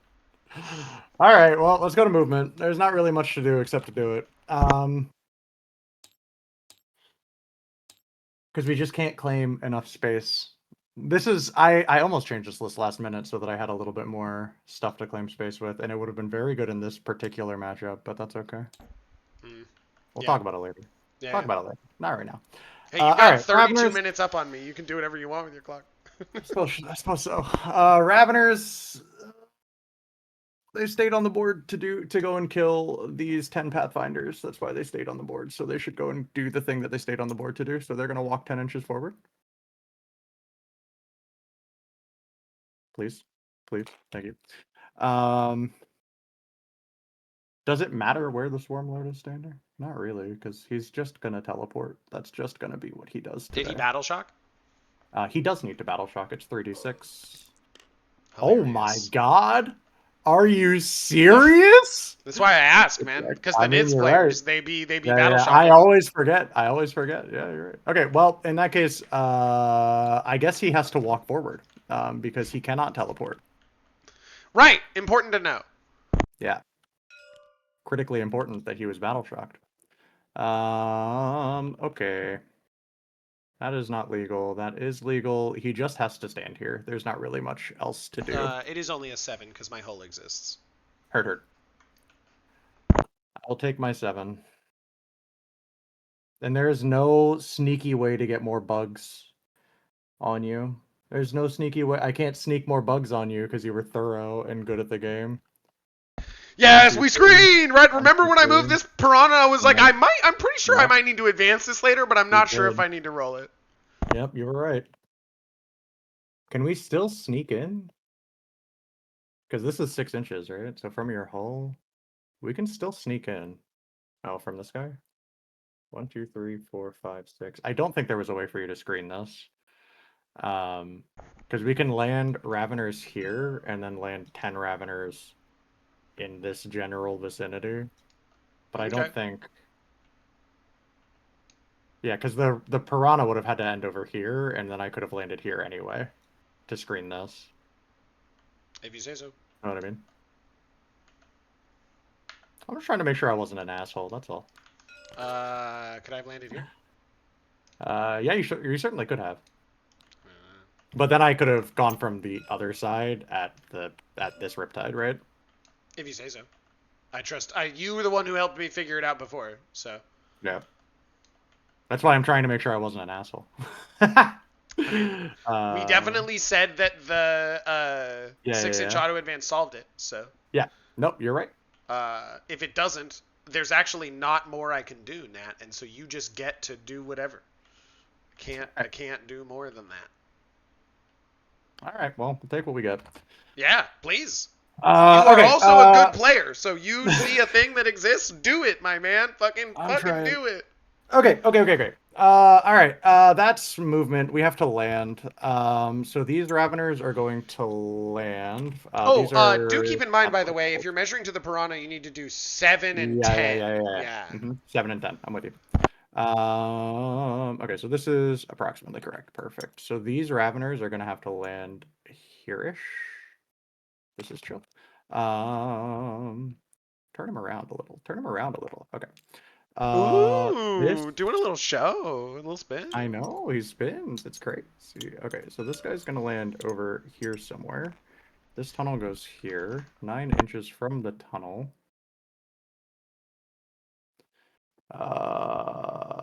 Okay, and then we go 1, 2, 3, 1, 2, 3, and then we just have to shove 10 Raveners and call it a day. That's sort of the game plan today, is to shove 10 Raveners and call it a day. Okay. This is 7 inches, yes. So we are chilling? Yes, okay. Yeah. The front 3 do have to be within 9 of this marker, right? Yes, they do. So they have to come back here. Well, yes, they do absolutely have to be within 9 of that marker.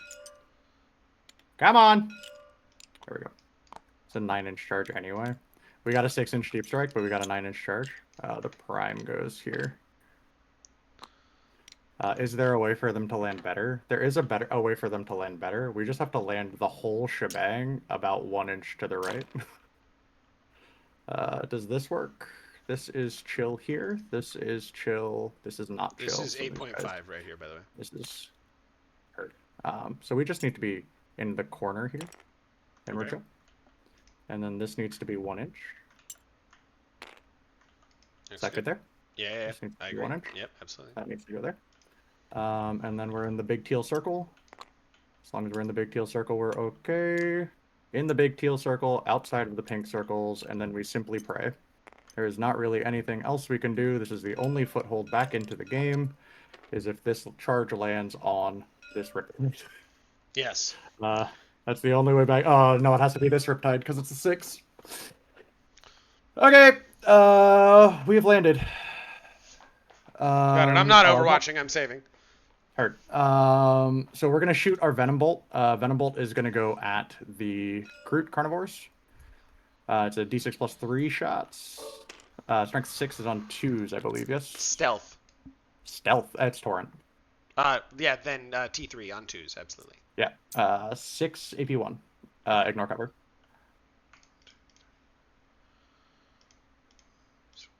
So. Oh, that's the Worshipper. Okay.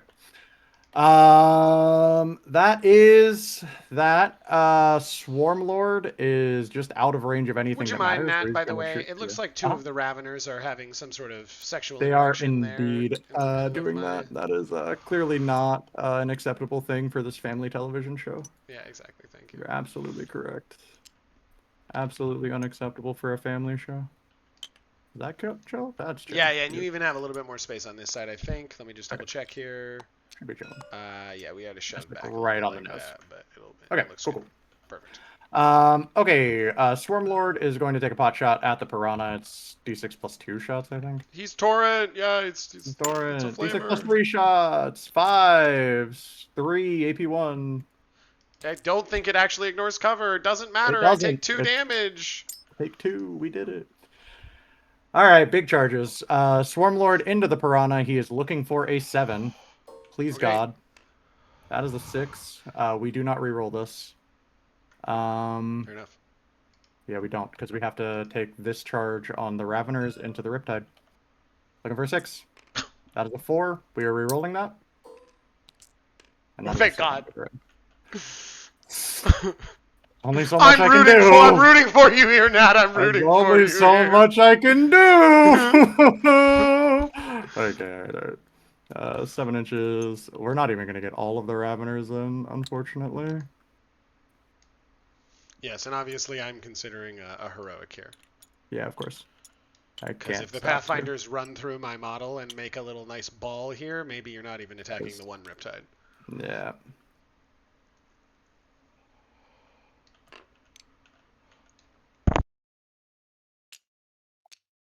All right, come on. Was this guy not able to make base to base?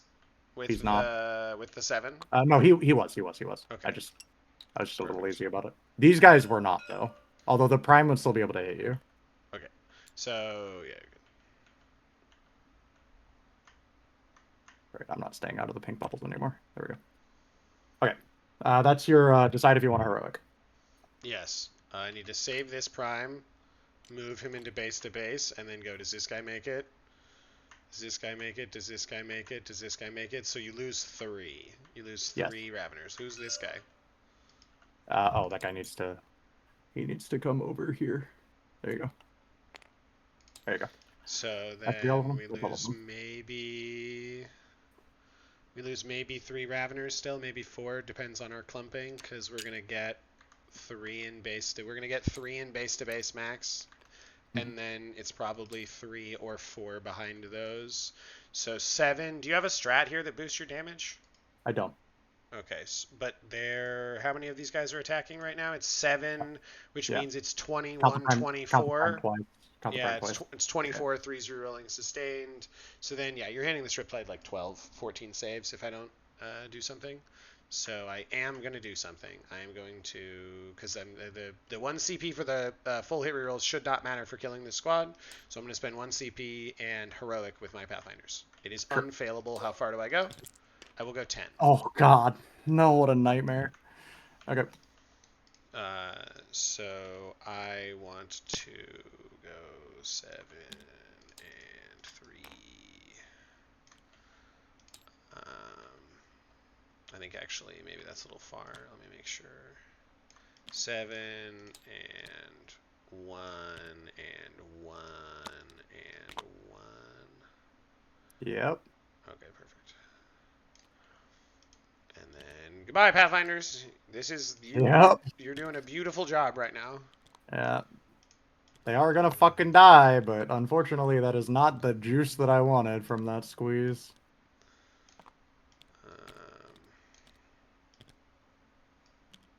I have to base. Mm-hmm.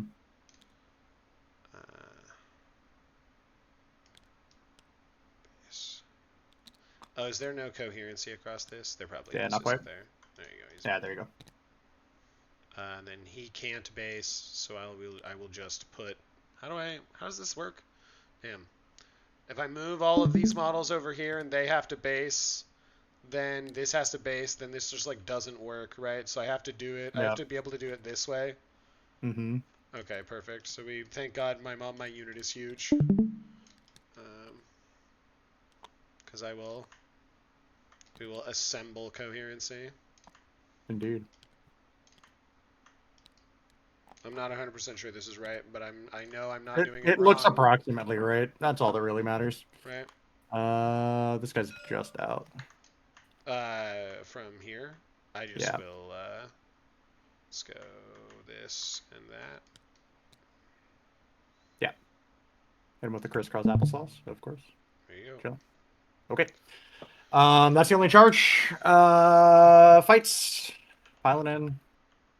There's not really a way for me to get more than you have another charge. You told me. Oh, did I? Oh, I did. Yes, my Ravener's into your Pathfinders. Yes. Thank you. 3s.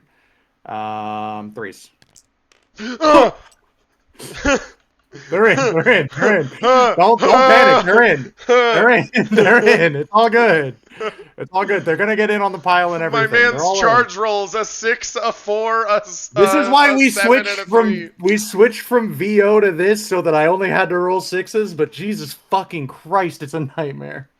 Okay. All right, now we're gonna pile in. We're getting in there. All right. So this guy piled in. This guy is not gonna be able to make it in on those. So I guess we're just killing Pathfinders, and that's just what we have to be happy about today. Today, I am grateful for killing Pathfinders. Who was your gamma mark for death? Oh, I did not mark a gamma mark for death. It would be these Pathfinders. Okay, that's fine. Thank you. I appreciate you. Because there's nothing else to kill. Because that was the most guaranteed kill. Okay. What are we doing here? These 3 into the Riptide. Everything else in the Pathfinders. Look right to you. Those 3 into the Riptide. Yes, chef. Okay, you got it. Here we go. 3s, rerolling 1s. Oh my god. 6 is sustain. Okay. Beautiful. Wounding you on strength 6 is 5's twinlings. Yeah, it's 5 twinling. Yeah. Scary! Okay. 7 AP2. Not all of them. All right, great. All right. I was like, not everyone no CP. I will be sad. Come on, come on, come on. All right. The remaining 7, it should be, yeah, we're gonna do them all at the same time because they're all the same. Yep. Here we go. Rerolling 1s, thank God. Sustained. Strength 6 on 2s. Oh, 2s. Sure. Because we're synapse. Twin link still. Oh yeah. Sorry. 7. Hold up. There we go. Oh! How many? Oh what AP again? AP2. Oh, we're so close to alive. Not quite. Picking up the squad or whatever you want to pile in consolidated. Oh. We don't quite make it to tag the other one, and you fall back and shoot anyway, so it doesn't really matter. Yeah, absolutely.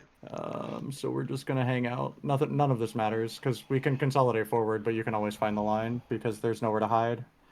And we don't have a reactive or anything. Yeah, no, we're just chilling. Yeah, that's good. And then the other Raveners down here, you're no CP, so you can't interrupt. Yes. Yeah, no CP. You don't want to interrupt with your 10 Pathfinders down here. I didn't feel like it. No. Oh.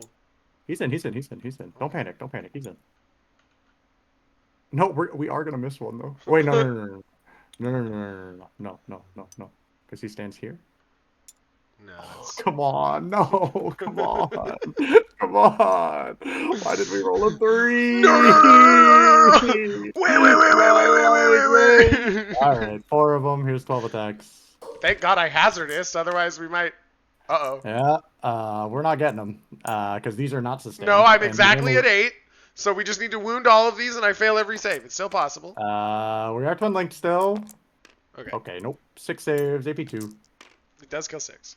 It does kill 6. Hilariously, we will pull 1, 2, 3, 4, 5, 6, and have a Pathfinder alive. Yeah. And we will pile in around that Pathfinder, and there's not really much else to be done here, or consolidate around that Pathfinder, I suppose. Okay. Sorry, did I say 1 Pathfinder alive? I meant 2 Pathfinders alive. There's 2, but this one dies to coherency. No, the one in melee with you will die to coherency. Oh, I suppose. Yeah. I suppose that's true. I'll be full and eligible on my turn. That seems. Yeah. You're so right. Okay, let's fight. Smack's back. I punch you. Pathfinder. He hits! He doesn't wound. He does not wound. The Riptide. He gives you 6 bonks. Bonking on 5s.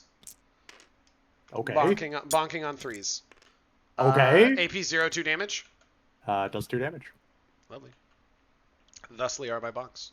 Okay. Well, end of the turn, we simply don't get marked for death. We do control 1 objective marker in no man's land. Yes, total. So we get, yeah, these are SC1, yeah? Okay, so you've got 5? Yeah, there's 5, exactly. Okay, perfect. Just barely, but there are 5. Okay, so it is 2 points secure no man's land, no points marked for death. We are going living to in hold a yellow on to submarine. Oh. Yeah, we sure are. It's so true. We're gonna hold on to marked for death because there's no reason to get rid of it right now because we already got a CP from the Swarmlord. It's gonna go to you. I'm gonna run to the bathroom real quick. I'll be right back. I'm gonna pause the clock. Little bugs room. Okay. Oh yeah, the little bugs room. You got it. I'll be back. I will take the same opportunity.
All right, I am back.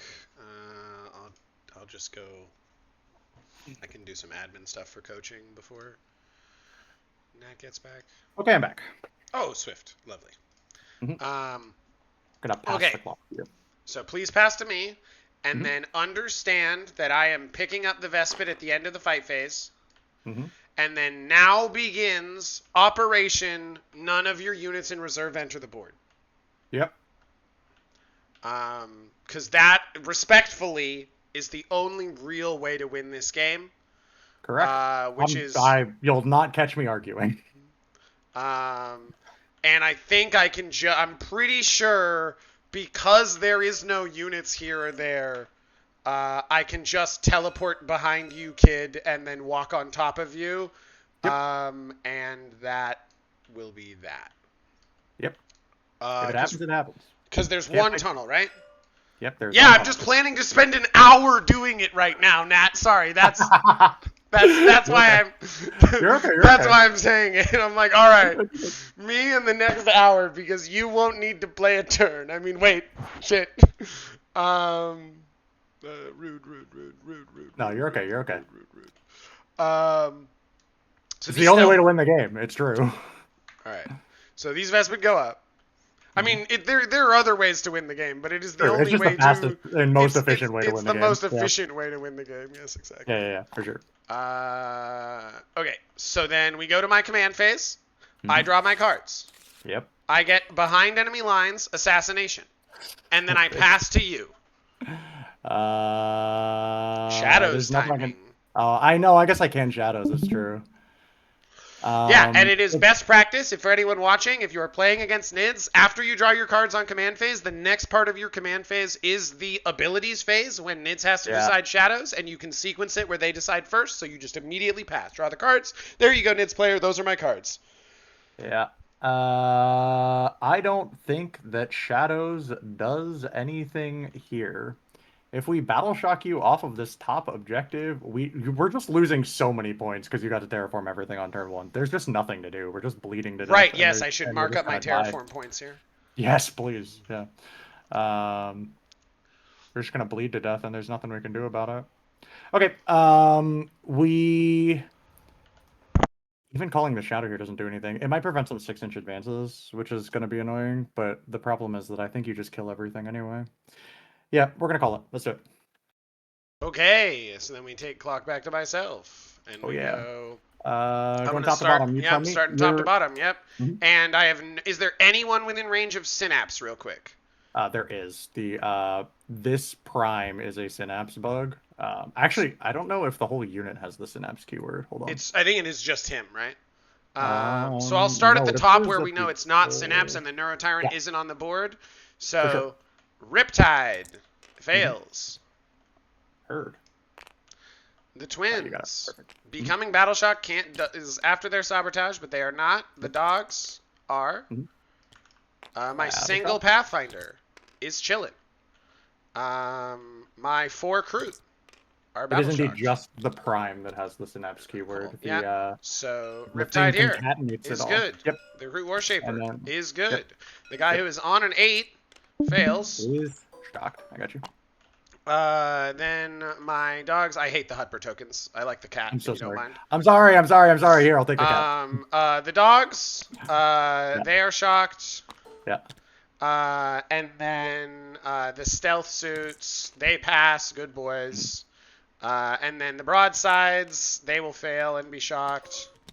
And then the Ghostkeel fails and is shocked. And then the Piranha is good. Chilling. Wait, hold on. No, the Piranha is not in Synapse. It would be on an 8 anyway. Yeah, oh, you're right. The 9-inch Synapse is only for my bugs. And one more Piranha up here is also good. Chilling. Okay. It's not a bad shadow, but I don't know what it's going to do for me. Yeah, perfect. No, I agree. Did we end up with more than one Battleshock here? It's one on the Riptide, one on the dogs? One on the Riptide, one on the dogs, yep. Okay. And the stealth suits for fun. Yeah, that was the big one. And then the stealth suit. The other stealth suits are in reserves, so I weirdly have a Pathfinder and 2 stealth suits to activate on the Shadow's turn, and then all of the units that are gonna just be guided battle shocked. So we're kind of fine. Oh, and regular battle shock for the Pathfinder. Yeah, I might want to auto pass that actually. Let's just roll it. He's good. He's a Chad. Anyone else needs a regular one? I don't think so. Looks right to me.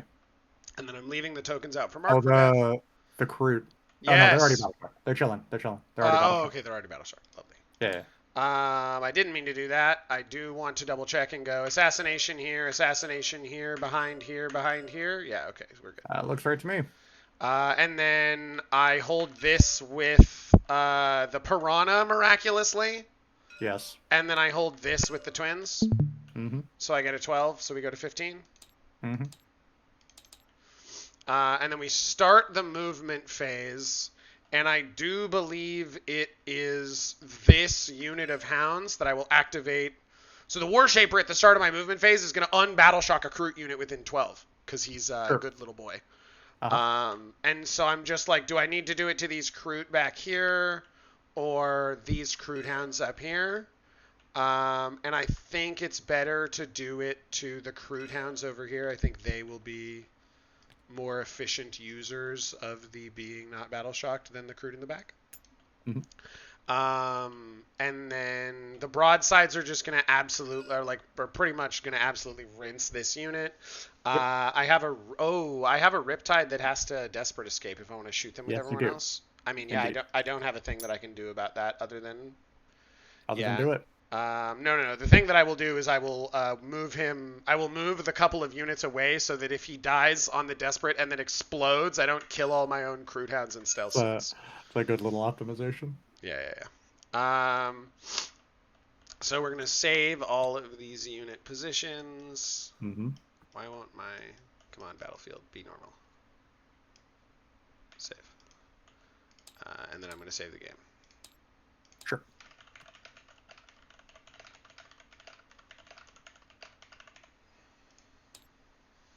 And then I'm going to skip to the end, because this is how you play good 40k. Yep. Is you start at the end and figure out where you need to go from there. Yep. And so we go, pretty sure these Vespid are doing this. And this is the most that they can do. And they can all be, and then they can just like be here. And that lets them all shoot those Raveners with our 5.22 guns. We can shoot the Swarmlord with our 5.22 guns. And you will potentially be able to overwatch me with the Swarmlord. He's battle shocked. That's so fucked. Yeah, I know. Oh, baby. No, don't worry. I know how fucked it is. Don't worry. I've been thinking about it since he was battle shocked about how fucked it is that he's battle shocked. I do love a little ass. It's okay. So it goes. These teal bubbles should be right, are they not? No. Oh, they are a little small, huh? Yep. Damn, that's annoying. No, what is this? That's horse shit. Oh no, we're great. All right, never mind. See, I need to get rid of your teal bubbles once I get mine up, because then I need to be screening the fucking footage. And then a guy needs to be here, which means a guy needs to be here. And stealth suits only have strat reserve, but still 6 inches from the board edges. There's plenty for them. Oh god, they can't come in behind you. No, they can't. But the Vespid can. Yes, they can. You're so right. There's only turn 2. But so the stealth suits can come in over here to do this same part of the screen. Can't come in your DZ. Have to be right here. But they can do this part of the screen. And then the Vespid can be over here. If I can't be in this pocket, then... Can I rely on this Piranha to do this pocket? Yes, I can. He can just, 1 inch advance and walk over here. Okay, so then that's fine. So the stealth suits don't even necessarily need to do this corner then, because Ghostkeel can walk into this corner on a 10. So I'll set the stealth suits aside for a moment, and they'll just remind me they optimize. Sorry, this should be on me. Remind me they should optimize for for damage, not screening. Yep. This is good. Good Vespid. Imagine taking these Vespid out of these lists.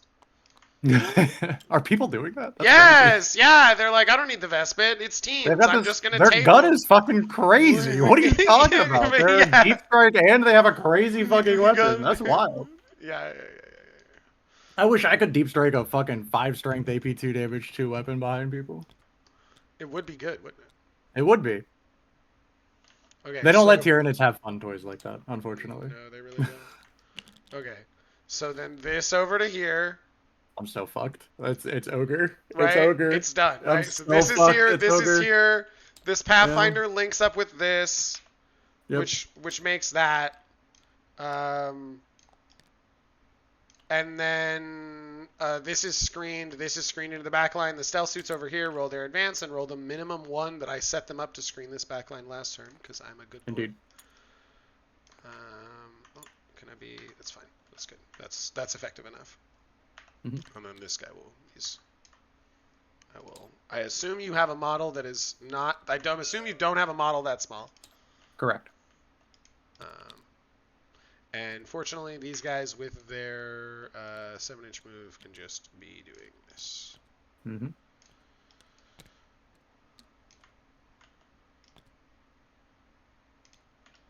And then the hounds do this, which means this Riptide can move up to here. He just needs to see these guys. I'm going to charge them if they survive any amount of shooting. Mm-hmm. The twins are going to roll their advance. They roll a 6. Come on, a 5. Still fine. So they will go 12 and 3 and 8.1 and 6.9. And that makes that up. And then I think this War Shaper just stands here is the right spot. Oh, I need to move the rest of the stealth suits. Whoops.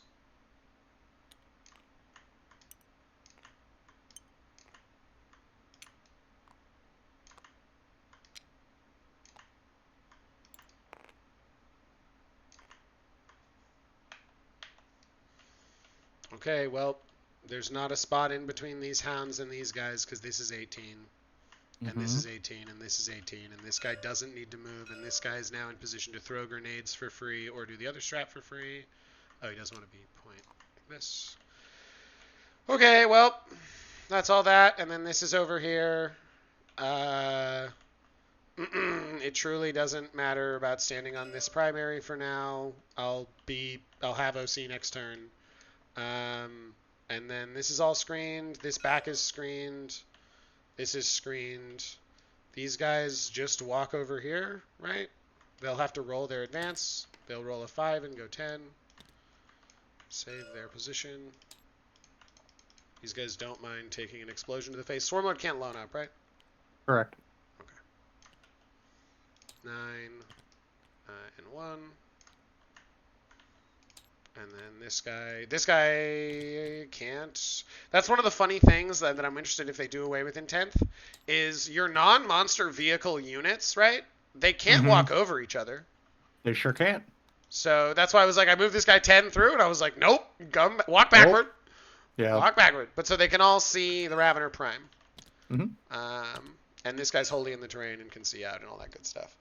Yep. And so then the Ghostkeel is going to move over here.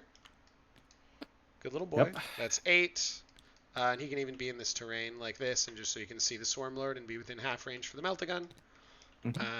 And can you get rid of all your bubbles, by the way? Because I'm getting confused. I can, yes. No. No! I didn't know that was going to do that. It's okay. It's okay. It's okay. It's fine. Oh, I was going to go through and look. No. This is faster. For the trick, Nat, is that you highlight all of your units and hit one of the types of... Nope, it'll still clear everything. You have to hit one of the types that you are not. So highlight them all and then hit 1 inch. Understood. And then hit it. Yeah, because it does. I've tried to do this a bunch of times, but no, does has to be this. Gotcha. So this those is are all the screened. Pink bubbles. Yeah. Oh, okay, so it's fine. Okay, so that is all of my bubbles. I have other than these ones. So these are the. Getting rid of these. Okay, yep. great. So, so this guy, right, is going to be here. Oh, we made the lines real. Right. So this guy is going to be in here. Yes, that is where he was. That is totally true. And then this is here. And then the last piece of universe that exists is over there. This guy takes his 1-inch advance. He will go 19. He will land over I do still have a hole. There is a hole here. Okay. Hold on. Mm-hmm. What's I either have a hole here or a hole here. Why is there? Because I have a tunnel here. Oh, my friend. Easy money. Thank you very much for explaining. Yep. So this guy comes here, easy as pie. And then this is 15 with the blank. So I will spend 1 CP for the hounds to automatically advance. Thank you. I didn't catch it. Absolutely. That is the point. Well, yeah, I would just I was absolutely planning on moving the Piranha over there when I thought the stealth suits were coming down on the far side. So there you go here, and then these guys. And then it looks like the stealth suits are just like perfectly able to and so I can concede the game. GG, my friend. Do I explode? Do you explode? You don't. Yeah. I mean, do I die when falling back? Yeah, desperate escape, and then you fall back, and then the board is completely screened, and and that's the game. Yeah. I guess technically, in terms of things that you can do is, we don't have to play this out. Obviously, we're just I'm happy to accept your concession if that's what you'd like to do. But also, I could technically roll only 2s to hit into a number of targets, and you live. Let's step through the shooting phase and see what happens. And then if your units are all alive, you can snap the screen by killing all of it, and then come in on turn 3 to do stuff. Yeah, so let's go through the shooting phase, and then I'll concede once all my units are dead. Sure. It is that kind of game. So it's here. I knew this was gonna happen. Just to be clear, I had to try something when I pulled all my units because I knew that there was no other way into this game. So, but then you went first. So. I definitely went first. Yeah, you definitely went first. And that is one of the things of all time. Yeah. And then the Piranha that did not battle shock will observe into here. Yep. Hilarious, boy. Actually, both Piranhas didn't battle shock, right? So I can do this. Sure didn't. Okay, and then we go to shooting, and we start, because this is funny. This Piranha he needs to shoot into the Raveners, which means the Vespid need to shoot into the Raveners. So we start with the Vespid shooting into the Raveners. Good job. 5. They hand you 2. Just 2. AP 2, damage 2. Are you ignoring cover? No! 5s. Save 1. 2 damage. Alright, lovely. And then we come over here and we go, this Riptide puts all of the main gun shots into this. Is one of these injured? No. There was a 1 health Ravener somewhere. Where is he in this squad? Okay, great. No. So yeah, so we go, we'll go main gun first. This is 3s, no rerolls. 6s are lethal. Nope, didn't luck out. And then 2s, do luck out. So this is 5 die, AP 3, damage 4, ignoring cover. Yep, they are dead. Do I hazardous? I don't. And then we come down here and we go. Oh, the broadsides get the free strat from the shaper. No, they're battle shocked. The twins get the free strat from the shaper for bonus AP. And I guess as long as they're here, we'll have the twins do it. Sure. Because the broadsides can all see the Ravener Prime anyway. So go, twins, go. There's a guy on 1. Start with the drones. And rerolling 1s. And sustained lethal. And 3s. That's 5 AP 2, ignoring cover. Damage 1. 6s. Save 2. Kills the wounded. 1 takes 2. Only 1 drone is in rapid fire, so that'll be 6 of the 8 shots. 2s rerolling 1s. 6s are sustained lethal. 3s rerolling 1s. That is 6 more at AP 2, damage 2 next time. No cover. Texas. Oh god. AP 2 damage 2 you said? So this is cover. 1, 2, 3 dead. Okay. 2. Come on, twins, you can do it all to yourselves. So then we go to their Ion, which is going to be 6 shots, 2s rerolling 1s, sustained lethal, and then 3s rerolling 1s, So that is going to be 8 at AP 4. No, you don't need dice. It's AP 4, damage 3, ignoring cover. Jesus. They're 8 dead. of them? Yeah, they're just dead. Because it's 1, 2, 3, 4, 5, 6, 7. Yeah, they're just dead. No, the rest of my guns fizzle. Okay, well, Yeah. why, GW? Why did you design? Why? I liked my army better when they weren't in it. They don't hazard. I got to run like fun sustained things. I wasn't forced to play Mont'ka. Ugh, it's fine. At least you're not having fun playing Mont'ka. Yeah, exactly, right? No, it's good. We both do it. Okay, and then us Wormlord, we'll put a Riptide into him. Yep. The Riptide calls Nova Dev. Yep. That's the one that did it before. 3s reeling ones, 6s are lethal. And then do I get a Dev? I don't. No Dev. 4? But there's strength 10 to T10, so I think it's only 3. Okay, only 3. AP is just 4 ups. So... Let's go. Okay. Oh, he's dead. All right. So yeah. Oh, does he boom? Oh, hilarious. No. Okay. He does not boom. All right. So then Piranha shoots into the Raveners. Small shots. Like, right? We don't need to do the fine for 5 Raveners, right? We did not survive here and here. No. Yeah, no. Okay. I think we're dead. We're just dead. There's no way out, right? Yeah. I mean, I can roll it, but I don't think no. 5 Raveners solves it. I'm trying to do the math in my head, but there's just not enough. There's just not enough activations. It's just over. So it's one armor save. Well, the end of this. Yeah. Kills the guy on 1. The Melta hits. The Melta wounds. It's AP 4.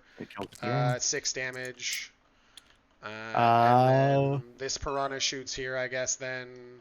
Can Ghostkeel see? No. So Piranha, 2 Seekers 3s, 2 Seekers 2s. They both go right through. No, you get 6 ups, AP 3, but you get cover. D6 plus 1, 4, 5, and then 4. 2. And then the Melta cannon doesn't hit. Regardless, one Ravener cannot kill 5 Kroot Hounds. It's over. Okay. GG. GG. GG. I mean, I don't know, like... The way that I thought to play the game first was probably better, because I would have gotten to play with 1,200 more points of my army. Because the way that I thought to play the game first was to try to all in on my turn 1 and just leave units on the board, because you were just going to screen me out.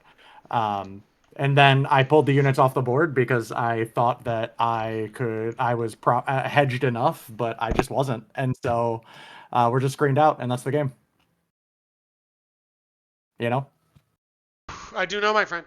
Yes. Well, I mean, and as it goes, I think that actually this specific combination of both of our lists, it being Terraform, and like things, means that there's maybe a world where if you want to play bet hedging, none of your characters attach. And that way you can just be like, I don't know, man. Here's like random shit. Here's a Neuro Tyrant that deploys on the line. He'll walk onto this turn 1, or I guess not the Neuro Tyrant, but like that's clever. I see.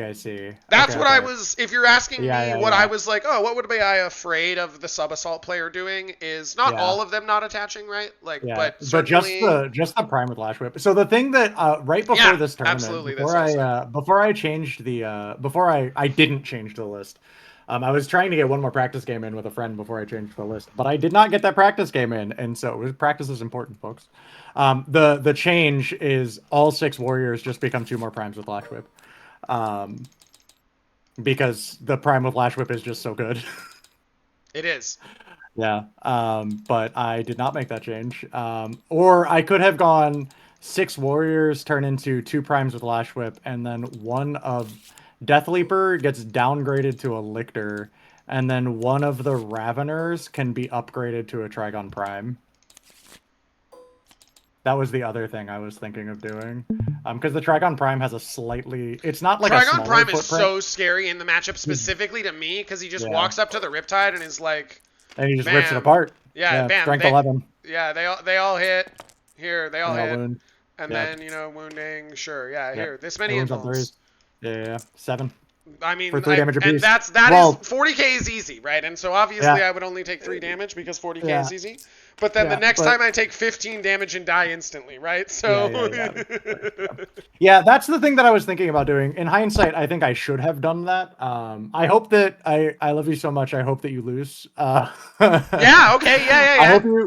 I hope you drop 2 games to the folks in this pod, and then I make it out 3-1. It's easy. It's so easy. Because the other 3 matchups I feel more confident about. Well, if you it's not even just that it's you. Hey, by the way, does it bother you when people see you are in their pod and then they go, "Ah, fuck, Glyn's here"? No, it's my Does that bother you? No, it's my favorite. Okay, cool. Just wanted to make sure that it's all in good fun and it doesn't actually. I mean, I assume it's in good fun. Yeah, I haven't. It is. Yeah, no, I mean, like, yeah.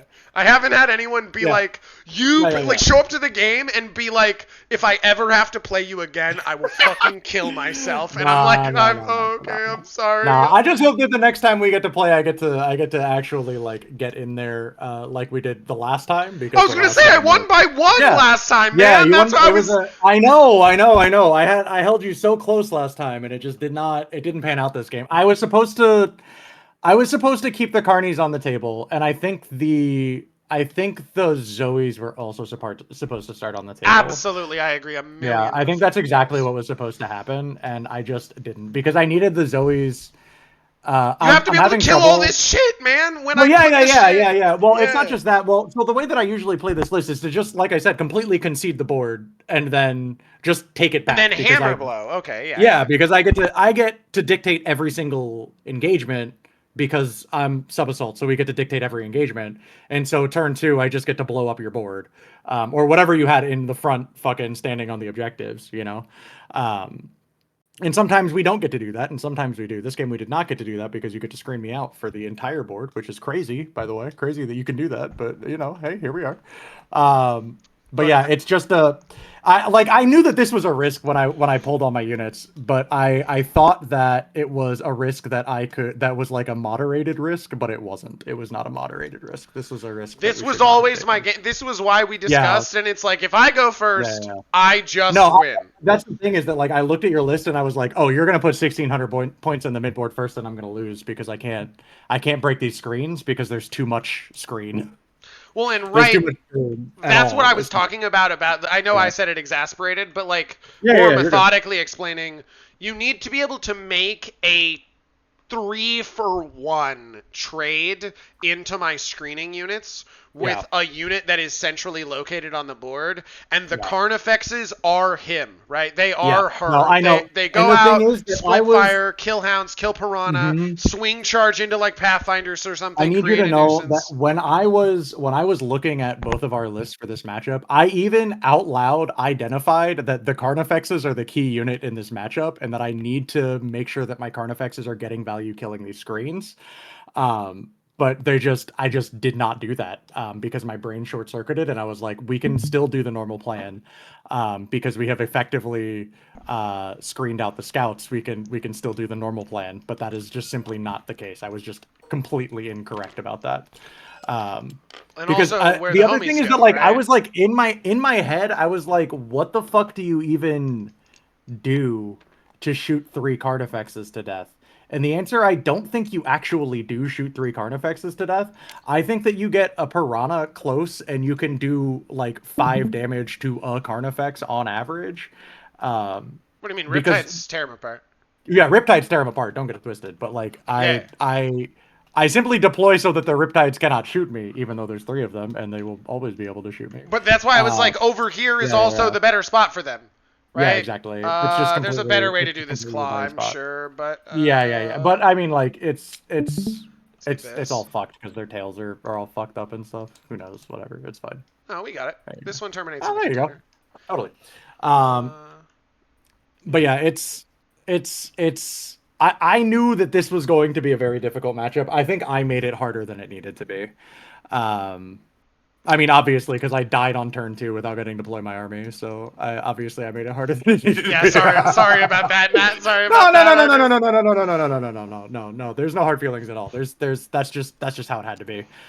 Because if you don't screen me out, then I have a chance and I get to score 50 points, you know. But if you do, that's the thing. Is if there's any amount of every one of these units deploys on your backline next turn, this whole section of the board, like this giant box. Here, it just dies. just folds. This this box of dudes just folds and dies. It just dies, and that's I might still win on the 2 18s that I get to your 2 zeros. But if that works, then it's very possible that you catch up on those bottom of turns. But that's also why I was like, primary. No, but this is just the way to win. Like you're just absolutely correct that this is the way to win, because there's no, like I said, there's no. I scored 0 points here. I mean, I scored 2 points on a fucking whatever. Who cares? But but that's it, right? Like I don't score anything else, and so you don't even have to like really do anything other than screen, which is just like. I know better. I could have played so much better, and I know better, but that's okay. You know, that's all right. Did you already submit points, by the way? I did not. Oh, you did not. Okay, I will go and do that. It is my, as is tradition, when I lose, I try to put in the points. So okay, I appreciate that. So that we don't have to. I was chilling and vibing. Okay, it is. No, you're good. Because this I've only heard pulled off in Legend, right? And I've seen it pulled off one time.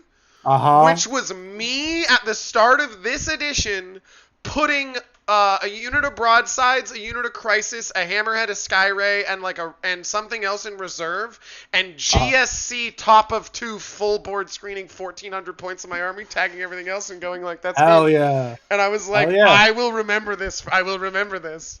And now you have 2. Yeah.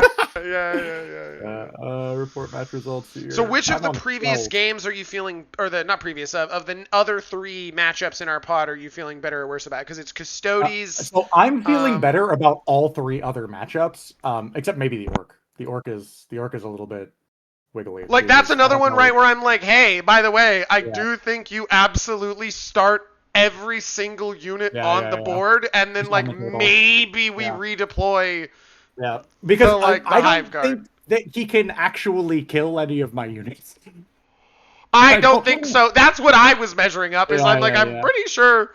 I'm pretty sure he just doesn't kill anything. That I just have to. I have to measure the trucks, right? The trucks are not allowed to advance and shoot, but they can't. They can only advance and charge, right? Is that? I can't actually. I don't know. He's playing the weird. It's Speed Freaks, yeah, exactly. But it's not the one where he autos.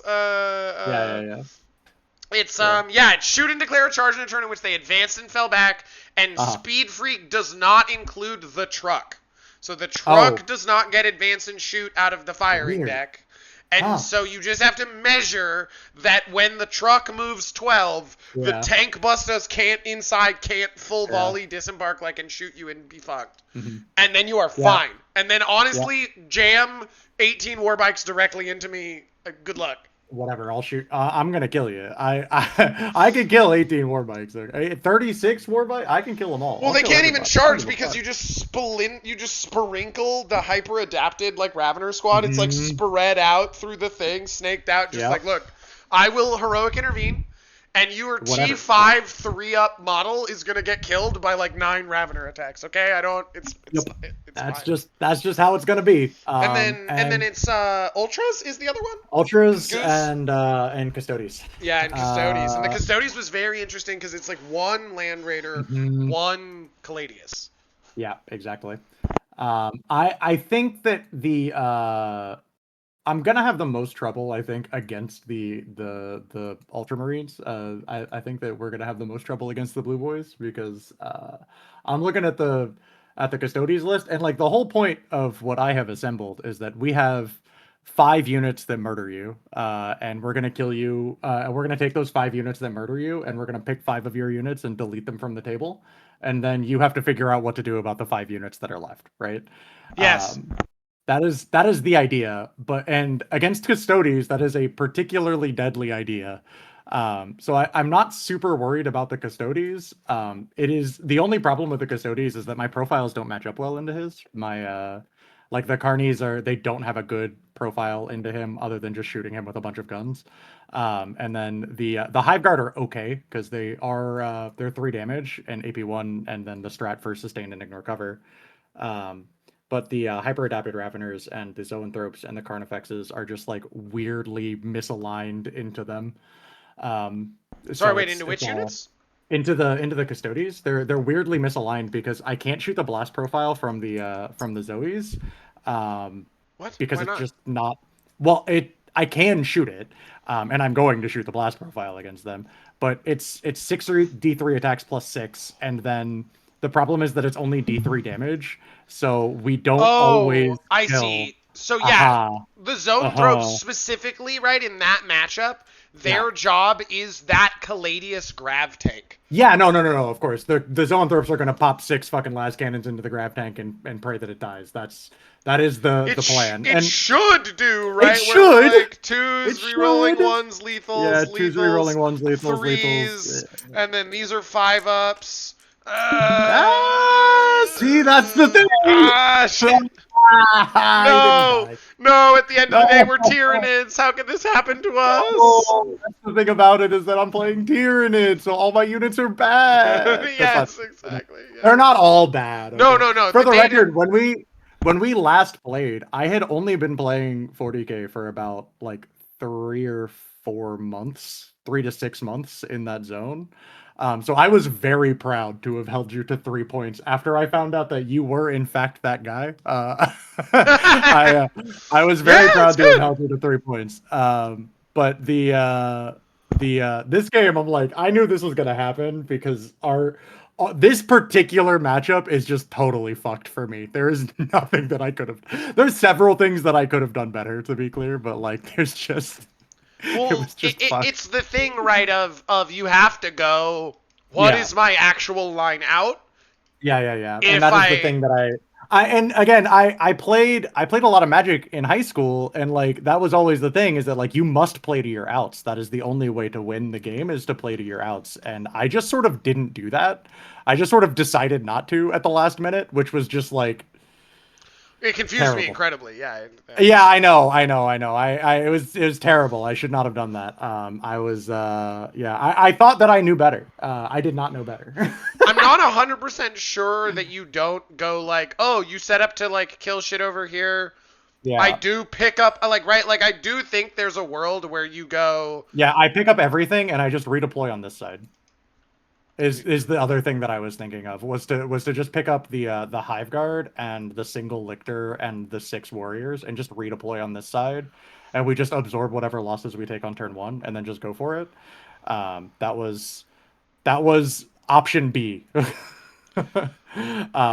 I was saying I think it's actually you fuck around with the forward deployment and the Carnifexes is what you want to do. Yeah. You want to. I think you grab Death Leaper and the Lictor from the middle. Oh, I see. Okay. And you go like, I am going to actually shove the Lictor here, right? Because the Ghostkeel was holding close, but there was this giant pocket here that I moved a Riptide, 10 Pathfinders, and a Piranha into, and then slung shot them into the midboard. And I think there's a very real world where you go, yeah. One of my pickups is like one of the Lictor or Death Leaper, and then I pick up the Carnifexes because you just set up 2 Riptides and the Twins and a unit of Stealth Suits to see them, plus Broadsides from the bottom side, and I just pick up the Hive Guard as the third one. Hive Guard come back behind the home building in the pocket or over here in this pocket, and Carnifexes come over to here, and it's I think you're much absolutely more solid. correct. I think you're absolutely correct. Yeah. Okay. Yeah, that is absolutely the way to have gone. Fuck, man. Hey, out of curiosity, by the way, we have no ping and we're in the same time zone. Are you in Southern California? If you don't mind asking. No, I am not. You're not. I'm born and raised, but I moved out to Vegas for work in 2021. I see. Okay. Well, so there I'm you Las go. Vegas based right now. Las Vegas based right now. Okay. I was just wondering because I'm in Orange County, so I was like, if I go out to a tournament, do I have to play against you over the board at the tournament? And don't worry. That's fine. I don't mind. Are you going to the Orange County 8s? I'm not. I don't have the points. I own about 500 points of models right now because money is weird when you do the job that I do, because it's like, I work infinitely over the summer, and then I like work budgeting the rest of the time. Yeah, exactly. It's like infinite work over. Like I make like in the neighborhood of like $6 or $7 grand June, July, and sometimes May, and sometimes August, and then we make almost no money for the rest of the year. Okay, so, seasonal profession, perfect. So that's why you've got. Absolutely. That's why you're gearing up right now, and then. That's why we're gearing up right now. We bought more models. We got more models. We're getting there. Okay, we're gonna be ready by the time 11th drops. I'm gonna be there. Okay, I'm gonna see you at the top tables, and I'm gonna beat your ass the next time we play. Okay? Yes, yeah. That is, by the way, that is the way to take me out. It is canon. If you just beat the shit out of me in real life such that I cannot move my models across the table, you win the game. Nah, come on. That's not what I meant. You know that's not what I meant. What? On. Oh, sorry. Wait, was that? Come on. Come on. No, I know, Matt. I know. Prove it. I'm going to beat your ass over the table. Come on. Yeah, okay. Yeah, absolutely. Easy. I'm going to do my best, okay? I'm going to do my best. I love it. You got to have the brazen confidence. That way you have any hope going into it, because holy shit. I expected to get rocked. Don't mental yourself. Yeah, don't mental yourself. Yeah, exactly. Yeah. Well, and also it depends, right? Because last time we played, I was playing Kalyan. Yeah, you were playing Kalyan. Well, and I was playing like the default invasion list at the time. Which was a bunch of long range shooting bugs with 5-up feel-no pains and damage blanks, right? And it's the Riptides wound him on 5s because I'm fucking. We hope. Yeah. And we pushed everything forward at the right time, and it was a really close game, and we almost took it off. Not today. No, not today. Today we played not like shit. Okay, today we played. Okay. I was gonna say you played fine with the aspects of the game that you played. You took an incorrect line, right? Yeah, exactly. Right? Yeah, exactly. It was just not the right series of decisions. Yeah. But I also wanted to encourage you in terms of your collecting by saying, look, I've been playing this game for now 25 years. Woo! And my collection, because I started collecting when I was 8, and I was like, Mom, I want those action figures. No idea that there's a game or any rules. Just like the mechas. And the devilfish with the sort of weird Revolutionary War riflemen that get out in 2 ranks, and the front rank is crouched and the second rank is standing up. That is rad, and so my collection is actually still no more than basically the competitive army that I play in terms of what is built and hobbied, because so much of what I bought, right, I've acquired over the last 20-something years. Birthday, Christmas, you splurge on a paycheck somewhere here or there. And then they're like, all of your crisis suits are legends. And you're like, what? And they're like, all your broadsides too. Also, all the Tetras and the fucking other versions of the Ethereals. Yeah.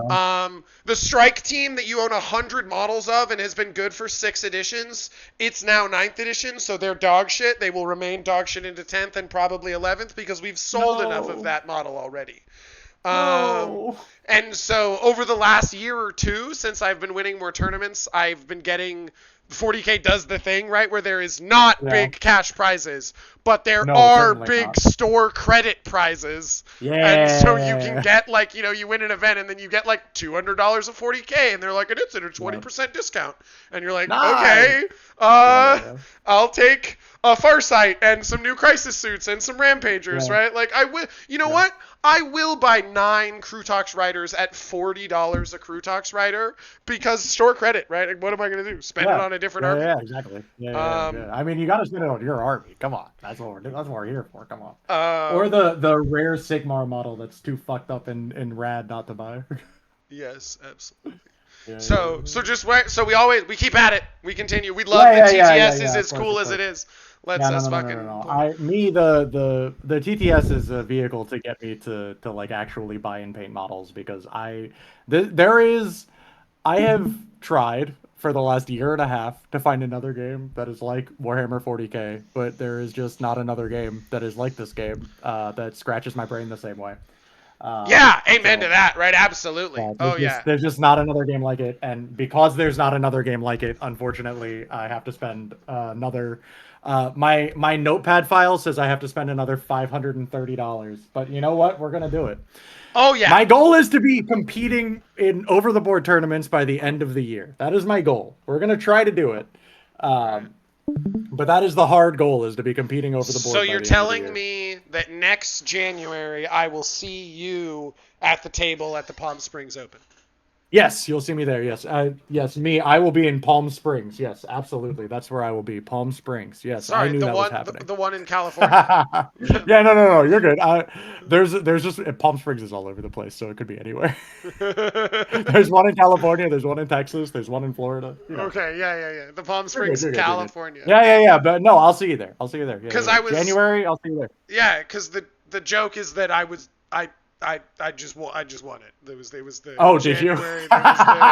It was the like 200 person open and that was me. Oh, that's the one you won. Congrats, by the way. So thank you. Yes. But I'm like, so somebody stop me. I'm gonna try. I'm gonna show up and I'm gonna try to beat the shit out of you, but not in real life. Not in real life. Come on. In the imaginary War Dolly's game. Yeah, come on. In the fucking, I want to shoot you with the toy soldiers. Come on, the Green Army Men. Hell yeah. Hell yeah. Anyway, it was a pleasure. I am gonna go get absolutely. some dinner and get ready for the rest of my evening. Hell yeah. I will catch you the next time, my friend. I will catch you the next time. Yeah, let me know when you're. I mean, I'm playing somebody tomorrow, so come tune into the stream. Who am I playing? I'm playing somebody. I likely will. Which one are you playing? Who is it? Is it the 12 Albino Skittle? So it's Custodies. Tomorrow morning at 8 a.m. PST. Okay. And I am like, I've looked at that Custodies list, and my thought is, damn. Sorry about it. Yeah, I think you're going to shoot him to death, and I hope that you lose to the Orc and the Ultramarines player. I also looked at that list, and I was like, I think he's just going to fucking die. That's okay. Hey, look, maybe he doesn't. Maybe he gets you. Much like I looked at your list, and I looked at my list, and I was like, I'm just going to get screened out and lose. And then I got screened out, and I lost. So what are you going to do? It happens to the best of us. All right. Sure does. I'll catch you later. All right, gamer. I'll catch you later. Bye. Okay. Checking in with the stream. You guys been saying a bunch of stuff. I'm just planning my deployment for a super major. This must be assigned. Yes. Yeah, Philip, good to see you. Yeah, it's all WTC layouts. We alpha struck them. Oh, he can attach to he's 10-inch speed because he can attach to Hormigons. That's crazy, Lewis. Got it. That makes sense. I do remember saying if I don't 20 this, I'm washed. I remember that. Clear this message. Yeah, yo, Foy, yo. Just finished cleaning up. We got the fabled screen 1,400 points of our opponent's army off of the board. Laughable. I do want to just check for myself real quick because that Ravener's alive on 3. Broadsides didn't have to shoot, so they can just shoot into it. 4s, 6s are lethal. 4s, and then these are 3-ups. Okay, so it goes to 2. Sure, yeah. And then I have 2 Riptides that neither of them shot into it. They could shoot indirect. No, 1 shot here. I guess they both could have shot indirect into here. It's fine. 4s, 6s are lethal. 2 more saves. He's good. Yeah, so he's alive on 2. And then, yeah, charges the Kroot Hounds, and it's whatever. But if picks up, can't sit down. So yeah, yep. He, if you just are showing up for it, then basically what happened was I set up the classic like I'm gonna deploy just in case I go second, I don't lose, because the going first for me is like so good in terms of just like deploying on the line with scouts and infiltrating forward with scouts. And then he sort of he was talking the right game plan the whole way about how he wasn't going to let me have space on the board and he was just going to put a bunch of units down. And if I went first, like so be it, I would get some shooting, but he would get to, interact with the game state. And then at the last moment, he redeployed like 800 points off the board with his tremor senses into reserves. And then I went first, which is like that would have been fine if he had then gone first. Because he would have got to move up the board, take a bunch of space, and then drop in with all of it as a hammer blow on top of 2 before I could really set up screens. But so I just shoved hugely forward, killed 2 Lictors, or killed a Lictor, a Death Leaper, and I got the Pathfinders, did the shoot up the side bonus AP from the Warshaper because no one else needs it, and kill the Biovore. And so I killed the Biovore, I got like drew no prisoners, top of 1, and then killed a Lictor, a Death Leaper, and a Biovore, leaving him with just the Swarmlord and the 2 5-mans and the 1 5-man with hyper adapted, so total 10-man of Raveners, so 20 Raveners on the Swarmlord on the board to play the game with. Even a Seeker Missile like randomly went through. Seeker Missile Potshot went through on the fucking Swarmlord for 6, which put him to 4. Which weirdly meant that he battle shocked, which meant that when I was screening the board with Hounds and Piranha, he like couldn't overwatch with the Swarmlord's like 5/1/2 flamer to try and save himself. And then I screened the entire board. And now I'm gonna head off to get some lunch. So I hope you all who tuned in enjoyed hanging out and have a wonderful rest of your day. And I will catch you again in the next one. Next stream should be in about 16 hours from now. Yep. Yes, thank you, my friend. Thank you. Yeah. The triple terraform, right? The turn 1 8 secondary into top of 2 18 primary to my opponent getting 2 was already bad, and then I was like, all right, I'm going to spend 15 minutes and just full screen the board. We'll call it a day. So, it's a good time. Bye-bye.